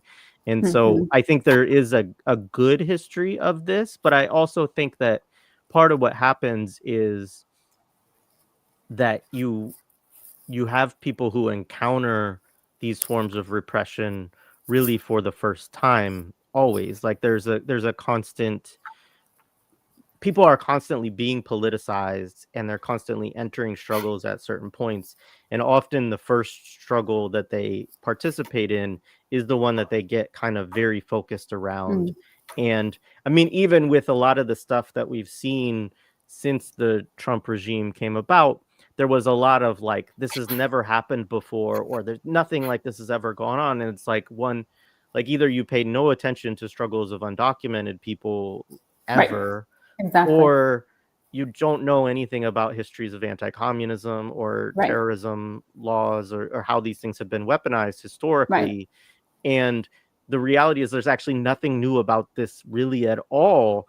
It's Mm-hmm. just that we haven't seen it for a while, or it hasn't been covered in the media during the, you know, liberal administrations. They don't cover things the same Right. way, and so on. Right. And so all I'm saying is that I do tend to want to give people some grace and a space for political education around these issues, Mm-hmm. because Mm-hmm. I think that a lot of times it's just that that point of recognition is an important one for them to be educated of, like, actually this is not new. Mm-hmm. um but there's always issues, I think, too, where sometimes people do abandon or don't hold space for the histories of, you know, Black or new African political Yeah. prisoners, or other, you know, Yep. indigenous political prisoners and so on within this country, Yep. and think about things. There can be this thing, and maybe we talk about this too, of like, that people do sometimes focus on Palestine and don't recognize the way that settler colonialism in the United States, or anti-communism in the United States, Yep. produces a lot of the same things. Yes. Yeah. And that's more a reminder, right? This is going back to the precision and the accuracy and the clarity, not because, you know, and to not feel tiresome when we do that, because if the intrusions and the sort of pressure on us are coming at us every day, every moment, and we're feeling tired from that, then the frequency with which we have to insist on remembering these histories have to be just as ferocious and consistent and persistent. So never feel like it's tiresome to be like, hey, you know, this is let's look at this and let's understand this as a structural issue. Mumia, of course, was the first thing that I thought about as well. But also to think like, as soon as they started disappearing people without pretense, by the way, like they've been disappearing people all the time. We have to remember about Stop Cop City. We have to remember about the movement for Black Lives, like how so many of those folks are mysteriously found dead, right? These are the things that we need to be looking at and say, okay, this is not the first time. I mean, people spending their entire lives behind bars. Leonard Peltier just got out, right? These are the things we have to constantly be thinking about. But as soon as they started disappearing people, I found myself thinking, oh my gosh, this must have been what it felt like to be members of the Black Panther Party at the height of COINTELPRO and all the shit that was happening, where people were being disappeared, where people were being murdered, when you recognize your comrades were being targeted, eliminated. So it was a reminder, it was a necessary place to go, to say, yes, this has happened before, and also to recognize about the utter terror that is involved with understanding that the risks we're taking for the cause and for revolutionary purposes are ones that might include comrades dying or being disappeared or any of this. And I'm a big proponent of us actually being very clear on this, that this is not, it can't be a fight without risk when the state is involved. It can't be a fight without risk when the state, that, like you said, its expansiveness doesn't stop anywhere. It's because it is. You are supporting this because I told you, I don't need to tell you why. And I don't need to, it's the parallel to the Zionist state that has secret information, doesn't need to tell anybody what the fuck those secret information is, but it's enough to detain people indefinitely. So even in the terms of logic, settler colonialism has always worked like that. And of course we can think about our indigenous siblings of like people sitting around being like, oh yeah, now you're figuring this out. Like, this is what we've been fucking saying. Or like our daughters and our partners and our women being disappeared constantly. This is not an of the past thing. This is what's currently happening. But to have that practice, that discipline as part of our struggle, not as a secondary thing, to constantly bring it back and to say, yeah, that political prisoners are absolutely a part of this. And what is happening when we forget, when we feel like we have to choose one or the other, when we're coerced into binary sort of fights around, like, if I'm fighting for this, I can't be fighting for this, or somehow it's a deflection. Like, what are the things that are actually being mobilized when we find ourselves in those moments? I find that to be actually a far more helpful intervention, both on an individual, but among comrades too, is to be like, there's something that's happening here. And we've said this before, playing through me. And I'm actually being called in to a process that shores up and stabilizes something. And I need to be aware of that. Like, there is no reason why, when we're talking about, and like you said, there are a lot of people who are saying this and have been making these connections for a very long time. This is not new, but it's just as important for us to say, when those things aren't being made, what is happening, right? And the coerciveness that's involved in that. Yeah, no, absolutely. And I also want to, like, part of who's actually in my mind around this is actually Miriam Kaba. And, one of the things that she has said is, which I think is a really good point, is just that all of us did come to, all of us have had a phase of consciousness that's sort of like this, right? Of like, oh my God, like, this has never happened before. This is, and like, that's actually a moment where there's like, I kind of use this term sometimes of like epistemic break, where it's like this point, like reading the autobiography of Malcolm X for me was like a really important thing as a high school student, of just destroying my worldview essentially. And those are actually moments where radicals can move in and deepen somebody's political education and analysis. Mm-hmm. Social media culture, I think, has kind of caused a lot of us to do the thing where we're like, okay, let's dunk on this person right now. Let's let's make fun of how naive this person is right now. And that's actually, well, that impulse is somewhat natural, and it's not the right one. Like, the right one is, I think, when you see those things, to to do what you're doing and saying, okay, well, what's happening right now? What are the processes going on? Is there political education that's needed? Is there something being mobilized, et cetera? So yeah, I appreciate that a lot. All right. Priyamal, Steven says, good to see you, Steven. All right, so Sterling has a question I want to pull out here. It's a few slides or a few chats long. I'm really concerned about Americans, specifically racialized Americans, and their connections to the psychic connection to the U.S. project. I do struggle to see how people can properly divest psychologically without some alternative way of life to build towards. I think this is a really important thing.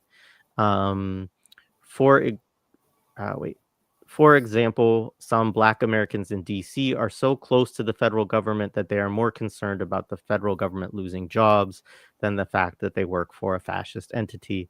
I lived in DC for 6 months, and I found it to be one of the most difficult places to live in the United States, because everybody was working either for a weapons manufacturer or the federal government.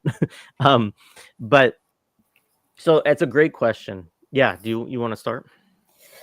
Yeah, thanks for throwing that to me. Thank you, Stern. It's so important. And I agree with you. I do think that there are modes of being and living in the world that are actively at play right now, that folks are finding ways to subsist. And and I'm not just talking about in an abstract sense. And what does it mean that if the ability to strip people of jobs is like that, then people, just kind of like what we were talking about before, if everything can be taken away, what are the ways that people have subsisted without those things before? We know that the project, this goes maybe back to the DI, the expansiveness of bringing people in, representational politics that are like that, is also, of course, to expand the expansion and contraction of these structures relies on an identity entry point, an entry point that's based around identity, which is through the representation or any one of these things, at the expense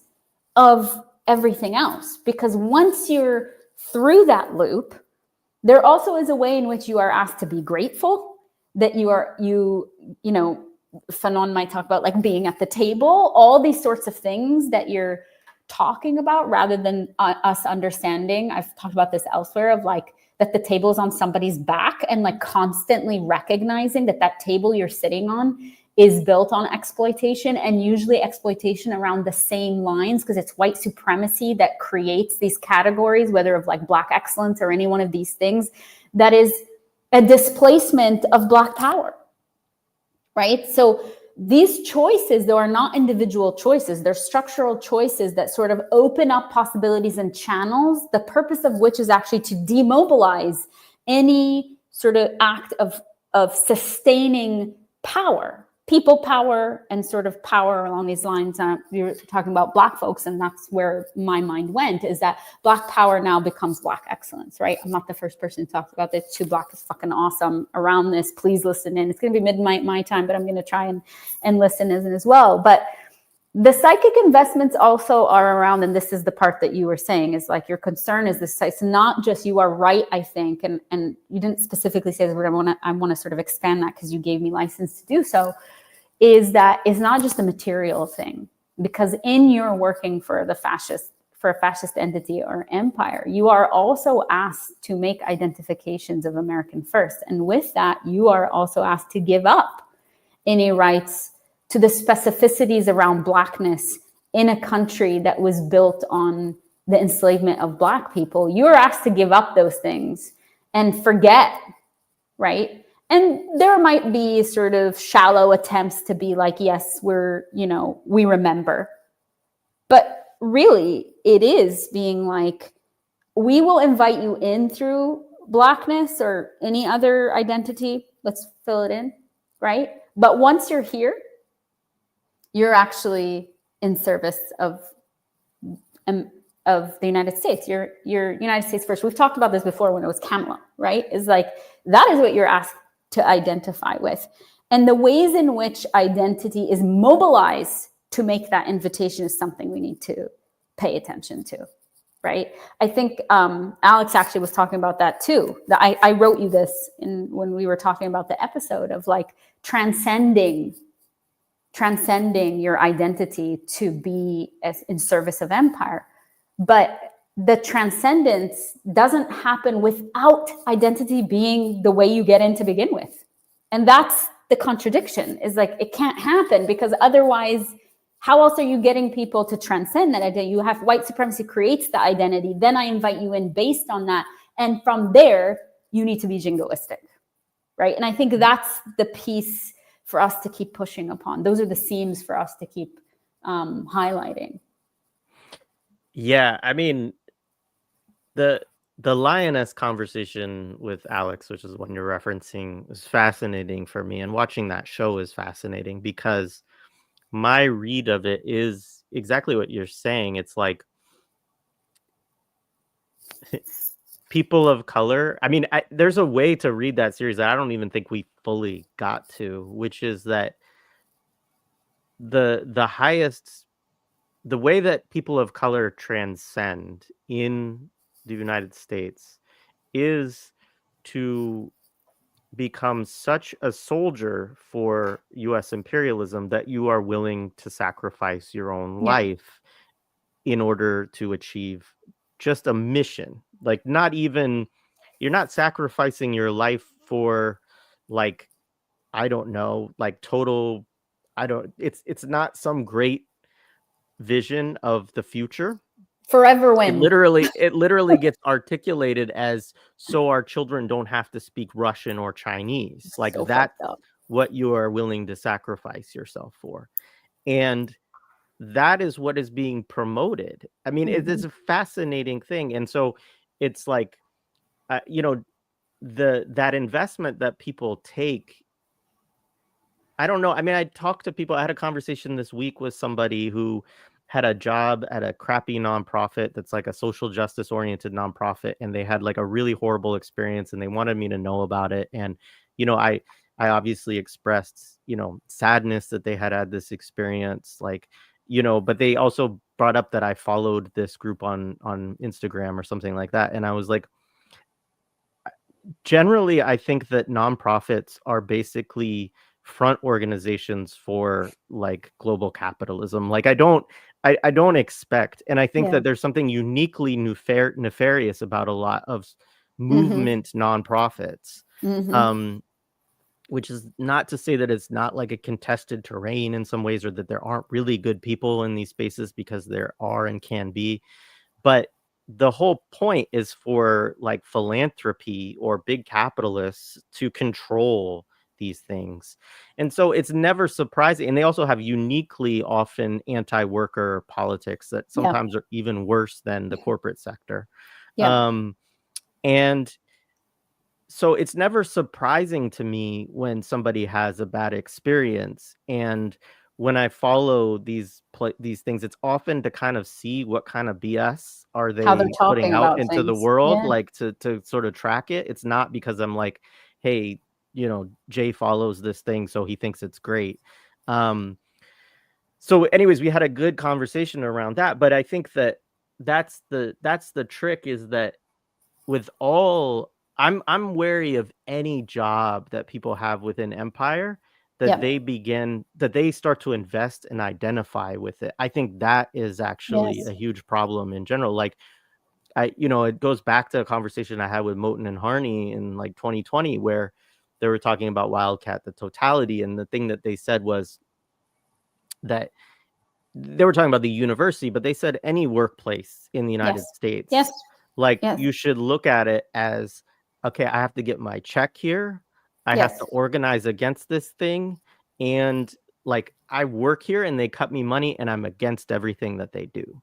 Right. And that, you know, that's easier to understand sometimes if you work for a capitalist corporation, because I mean, not for everybody. Some people do identify with Ford or Dodge or whatever.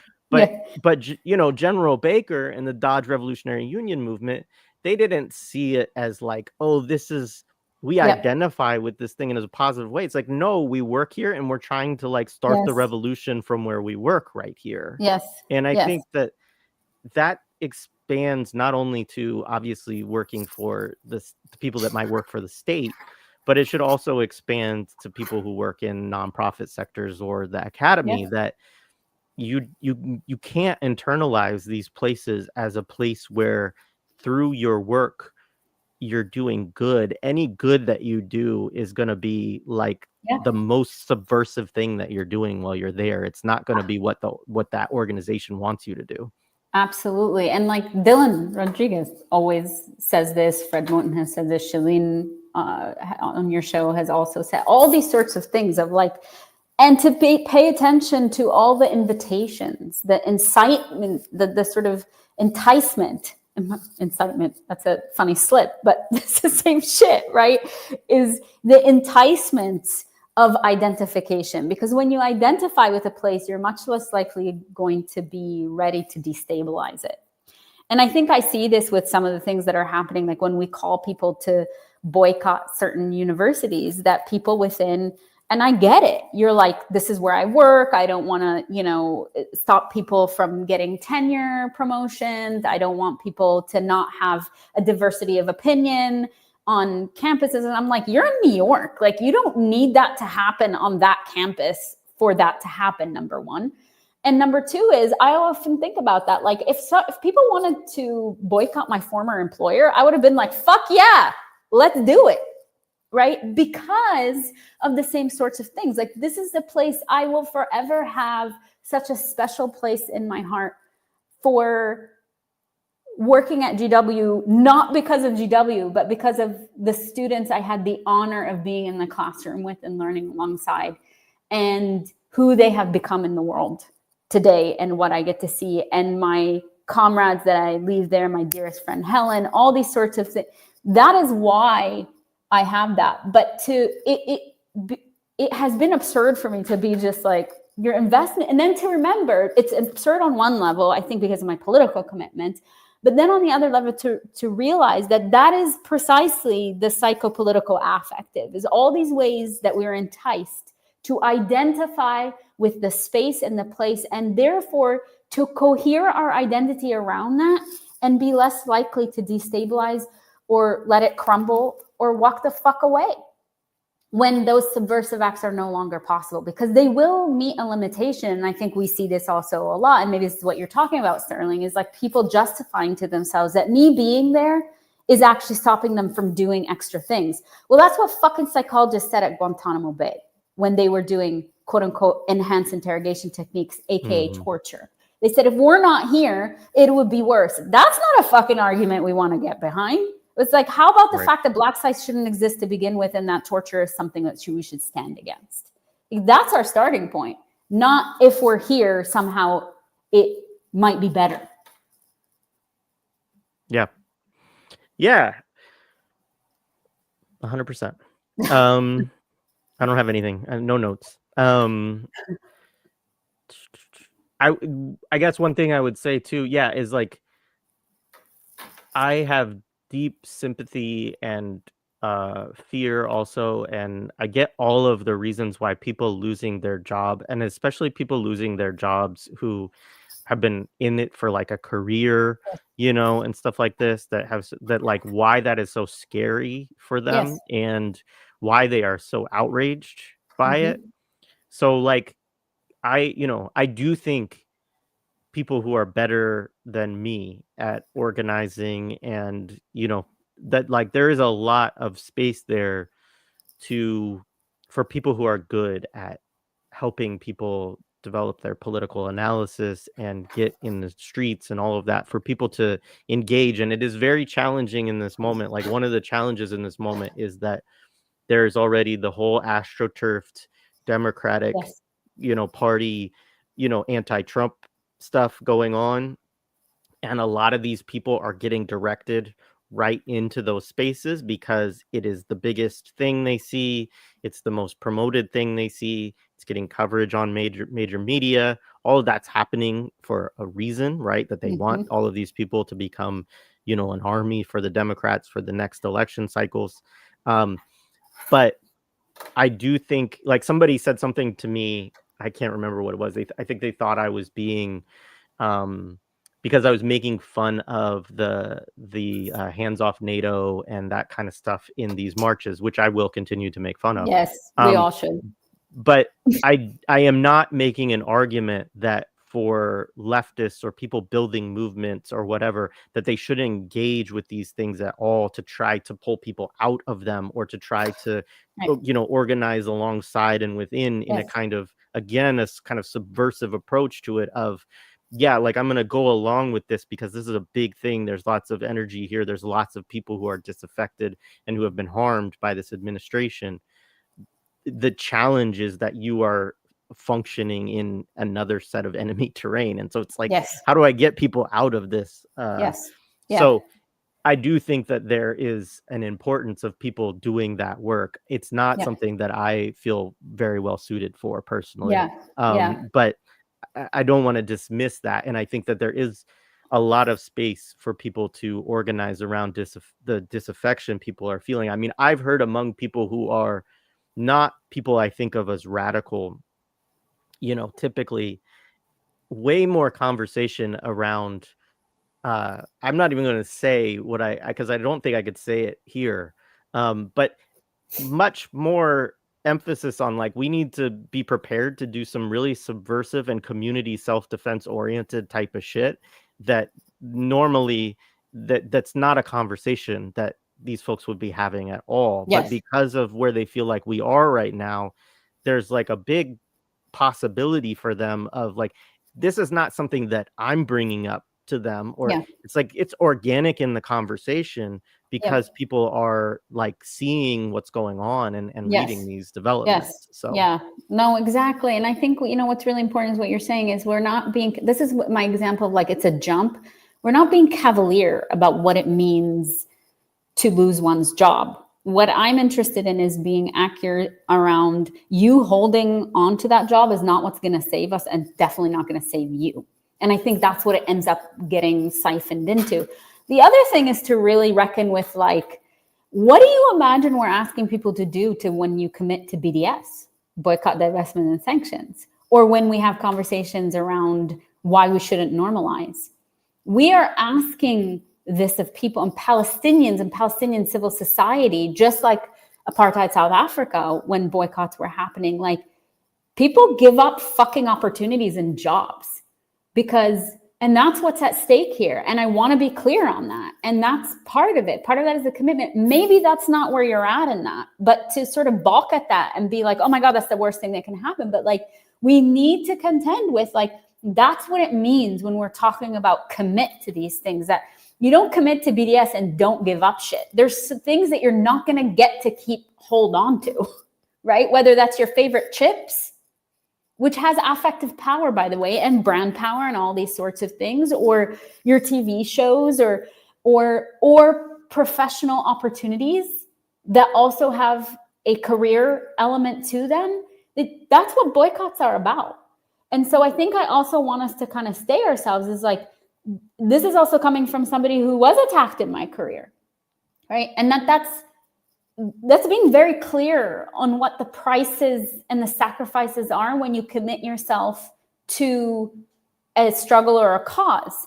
That doesn't mean that those sacrifices are fair or that we can't be fighting up against about, like, actually nobody should fucking lose their job for being committed to a political cause. We have that conversation and we understand that, like, there are things that we will be giving up and leaving behind when we commit ourselves to boycott and to a political version of the world that we can stand behind. And so that kids in Gaza are not murdered every single day, or that political prisoners aren't languishing in prisons, or that the wrecking effects of climate catastrophe is not just on people of the global south. You can't keep all the shit you want right now and do that. no, absolutely, absolutely. And I think that's, part of the distinction I was making too is, like, people, yeah, if you're already politicized, you understand that there are certain sacrifices and so on that, you know, are inherent to. Is also that there's people who are not politicized necessarily, Yes. who are being politicized in this moment, Through right? that. Because it now Yep. affects them in a certain Yes. way, Yes. and how, you know, having space for that too. All right. Yeah, I agree with this too. Organize where they are not. I also Yes. very much wholeheartedly agree with that as well. Mm-hmm. Mm-hmm. All right, there's other good stuff. This is guerrilla taxation is also imperative. The church calls it tithes and offerings. Money beyond the state goes to movement, education, politics, and outreach. Dedicate goods and services to construction. I really appreciate this comment. It's actually, there's a whole like fantasy land that goes on in my mind every few months about like starting up a church just to be like a front for, you know, revolutionary struggle. And because I'm saying it on YouTube, but like I probably can't actually do it, but somebody else I think should definitely do that. And so but no, but seriously, I mean, I think that it's interesting to think about. For We could use the example of the right. The right Mm-hmm. has done this for decades, and they Mm-hmm. have Mm-hmm. built an incredibly powerful political machine Mm-hmm. around something that leftists could also do, which is that you take and you use, you know, this entry point, and it's challenging, but you have to develop your ideology. Or I mean, and there are other efforts like this. It's just that sometimes they end up in shit like Jonestown, and so it becomes difficult to talk about some of that. But there are, anyways, that's a whole Yes. other side. It's another topic of conversation. But I think that the premise that you're raising here about guerrilla taxation is a good Yep. one. Is that, yes, people do have to contribute to organizations, to structures, to building this stuff. It's not, you know, the revolution will not be funded, and we shouldn't be relying Yes. upon philanthropy from capitalists to think this is going to lead us to revolutionary futures and so on. Yep. And so, you know, people need to take this very seriously, I think. Yeah. Yeah. I mean, and this is where I sort of plug, whether it's the Samir project, which I know you always plug, but also like this show. And I'm not just saying this because Jay's my buddy and comrade, but there are ways in which this practice of discourse and disseminating a discourse and having a public facing opportunity and space for people to tap into and sustain momentum is actually one of these things. Like, this is when we're talking about the education, the political education wing of leftist organizing, that's part of it, right? And I think that's where my commitments to sort of, so whether it's supporting this or the Red Nation or any one of the things, or prison radio, right? It is to say that these things are not going to be funded in your mainstream ways, and to be like, if we are, but to understand them as central to building a grammar. That's what I was talking about. Like, oh, there's a psychic grammar, building a grammar for us to move forward and sort of disseminate. That's, you're talking about all the propaganda, like everything we live in is propaganda for the state and all the forces of empire and oppression. Why would we not be doing that with the same devotion? Speaking of churches.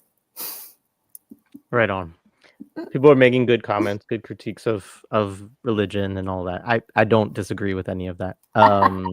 It's still a fantasy that I have in my mind sometimes. And wait, this isn't church? Yeah, Yeah. see? All right. Couple other things. In my experience, movement nonprofits are at best doing harm reduction where there's been organized state abandonment, but even that has its nefarious edge. Agree. Yeah, you're always called into a compromise. Always. There's no way Yeah, around well, it. yeah. I have not seen this movie. I'll check it out. There's a few different anti-war campus movies. I really like I think it's called The War at Home. That's about University of Wisconsin at Madison.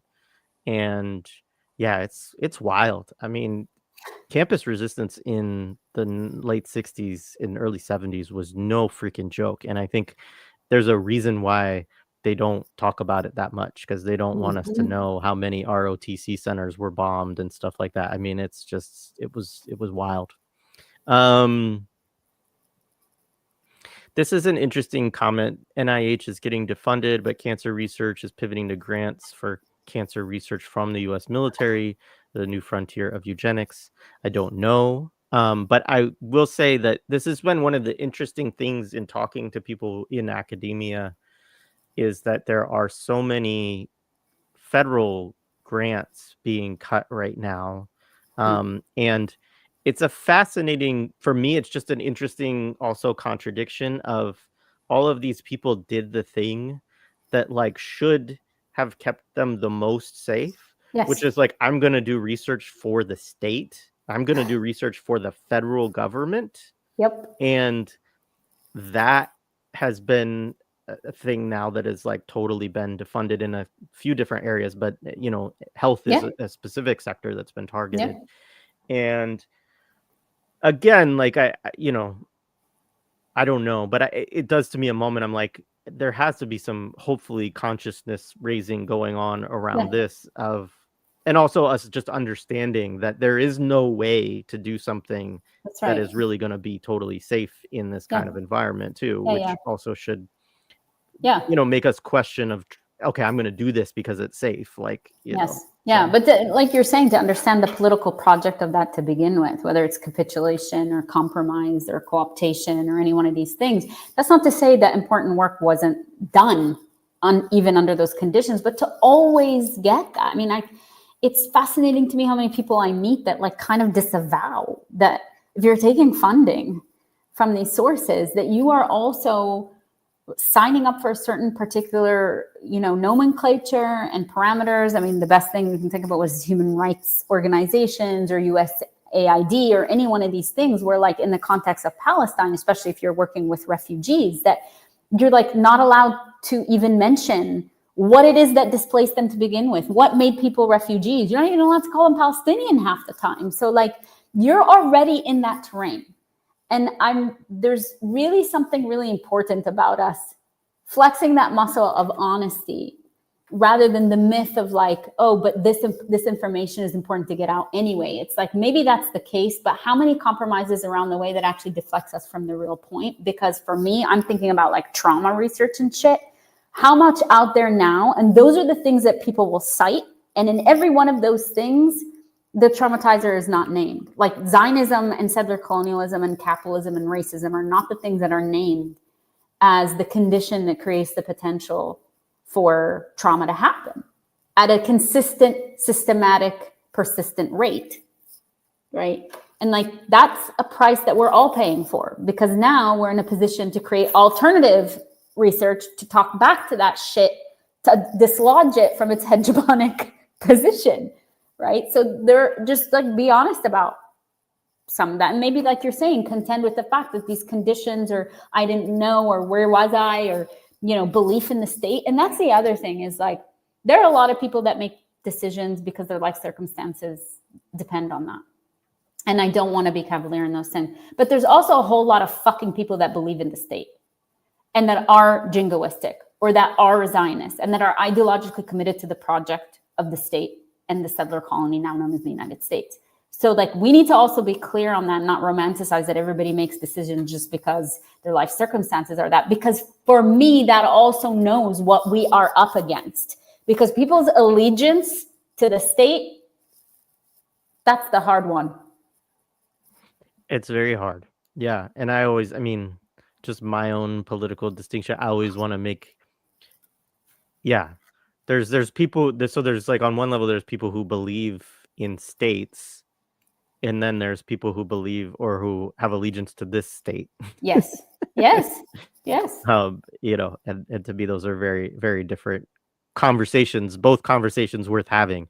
Yes. But I think that there's a lot of investment in so many different areas. And again, this will be a good discussion for the DEI conversation later today Yeah. too, of the allegiance to the state. All right, I think so. Thank you so much for the contribution, friend. Um, I'm gonna take one more question, I think, and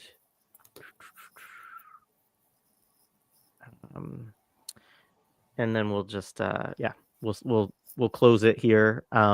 And just been great to talk. Cool. Excuse me, great to talk to you again and have this conversation. So You too, as always. My so computer won't Natalie be. asks, can we Yeah. speak to Latinx immigrants being seduced into loyalty to the U.S. and how to divest from that? Yeah.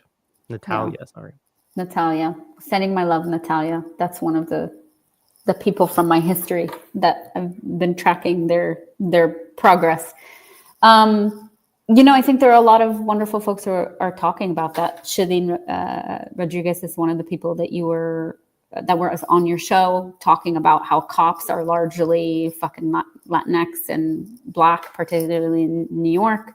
So I would say, like, find the people that Alex, who comes on your show, has, a fantastic analysis rooted in history about the ways in which is not just seductions here in the context of the settler colony of the United States. It's also United States imperialism and interventions in key countries that sort of make that possible.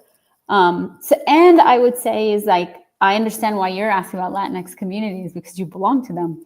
And also to recognize that this is not like no one community owns this, because the logic is the same across the board. If you think about places of intervention, and you were talking about this earlier, Jay, about like labor, that becomes a really coercive place of like, that can then invite us to disavow the conditions that made people also, quote unquote, immigrate to the United States to begin with. Like, what are the conditions back at home? And I'm talking about the same as somebody coming from Lebanon. Like, what are the things that makes a brain drain?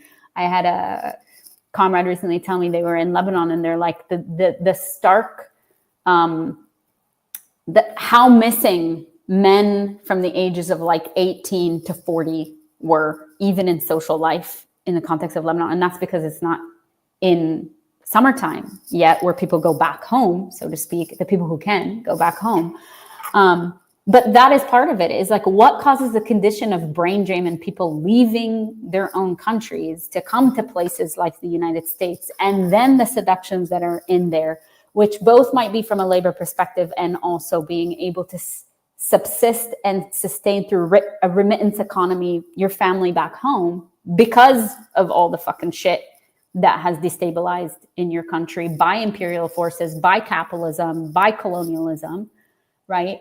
But also, and this is where I wanted, through anti-Indigenous and anti-Black sentiment to immigrant populations. And I'm speaking as somebody who belongs to a so-called, model minority class, that like all that shit, we have to be clear on that, about what gets mobilized through immigrant communities and against whom, and how that sort of disrupts these coalitional politics that we're talking about, because somehow we forget that the systemic nature is exactly the same. And that's what I mean by no community owns this. And the sooner we sort of look at the ways in which structures are meant to atomize us and make us believe that our fights are different, they might have specificities. I'm not saying they're homogenous, but it's one and the same structure. And that structure is, yes, based in the context of the United States when we get to the United States, quote unquote, but it also reaches into our own countries that mobilizes our immigration to begin with. And like, just to continue, again, the repetition of that is really important, because I think there are ways we're asked to forget. Yeah, absolutely. I mean, I think it's fascinating in this moment too, related to this, that one of the things that, I think has been added to the demand, or the people who are trying to immigrate or get status or visas or whatever, is that you have to say that you are in favor of the state of Israel, basically, and that you are not anti-Semitic, right? Like, these are like questions now that are on it, which, is it's so fascinating too, this would get us off on another discussion I don't want to go down, but I find it so fascinating how deeply anti-Semitic the United States has been for so long, and how especially strong that was in the first half of the 20th century, you know, and how connected it was to also anti-communism, anti-socialist, anti-anarchist politics. Yep. And that now you're in a position where anti-Semitism has become, as Dr. CBS said, I think correctly, it's become a term that is used in the same way that communism was used during the Red Scare. So that we are looking for anti-Semites. This is what we are looking for, and these are all the ways that it looks. Yeah. You know, do you wear kufiya? Do you, you know, like, and in this way of just being like really broad and obviously very stridently pro-Zionist and anti-Palestinian. But the reason I bring that up is because this is a long part of the process of immigration to the United States, is being asked at the border to disavow certain politics or certain orientations. And it doesn't, I mean, a lot of people obviously sign those things knowing that they're lying to the government, because, you know, they can't know fully what's in your mind, right? Yeah. Even though they have that desire to know it and to control it. And that's a part of what those processes are at the border, is to try to send a message, for one, that this is not allowed here. But also to induce fear in people always, that if they start to think this way, that they're going to be deported, right? Or they're going to lose their status. And that's a very, you know, strong process, and it can be intergenerational and all of that. And it's not just that process, right? There are all kinds of other ways, obviously, that people are pushed to identify with the US, with capitalism, so on. You know? So, it's also the preemptive net that we were talking about before, because this is how they also get you on technicalities. Like, they can't fucking charge you with anything. So what I'm going to charge you with is that you lied. And these are the ways that people end up getting, you know, what they get people on. But let me give you two examples of like both sides of this. One is, you know, a special dear shout out to the American Psychological Association, that seems to take every opportunity to be on the wrong side of history, who just sort of put out their convention. The APA convention happens every summer, usually in August. And on the front page of that convention was of two Black folks talk about DEI, right? Of like being representative of the APA, when we know that like maybe 2% or 4% of psychologists are Black, by the way, not because of Black folks, but because APA refuses to do any of the structural things that are necessary to address that gap. And it was two Black folks, one of whom was wearing a kufi. And within less than a day, these sort of psychologists that are, which includes, by the way, people that aren't psychologists, and also the CEO of Stand With Us is on that listserv, organizing a campaign to tell the American Psychological Association that this is an anti-Semitic picture. And so they changed it. And now there's just two Black folks. And like, those photos are not photo ops. That is of an actual person last year at the convention wearing a fucking kufi. And now he's been erased, right? Because this has happened. So that's one thing about like the caving in the identifications and all that. Now, all of a sudden, let's even delete the material reality that that person was actually there wearing the kufi. That in and of itself is anti-Semitic, let alone representing that. On the other hand, these are the sort of dangers of this. We know these leaked files of like Barnard giving away information of their Jewish faculty and staff, and then getting sent text messages by the government asking them to identify themselves as Jewish or Israeli. And I just want to kind of pause there. Like, on the one fucking hand, we can be like, that's the expansiveness of this thing, this anti-Semitism thing that's being used the same way. Are you a communist or are you any of that? But for us to sort of stop and be like, if we know how fascism works and how anti-Semitism is at the heart of fascism, I'm fucking scared. You think that data is going to just stop there?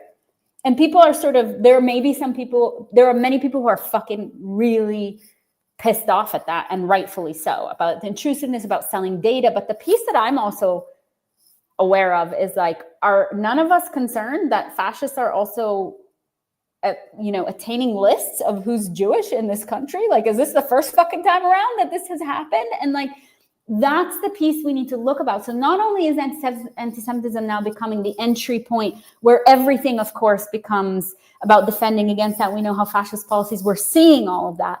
But also, do we really think that this is where it's going to end? And the ways in which people are enticed, thinking that that's going to protect them based on our conversations before. But like, wow, that's some real trust in the way that these fascists work.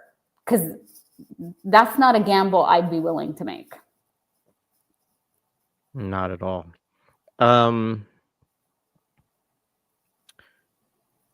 Should we screen our therapist psychologists for APA membership and encourage them to cancel membership? One thing, I'll let you respond, but one thing that I have appreciated, just to give a couple quick shout outs, is it's workshops for Gaza that I think has done this the most. But when they've seen these bad stances taken by all of these different associations, because the one thing I'd say, Colin, in response to that, is that it's almost every professional association in the United States that is doing some version of this, BS right now.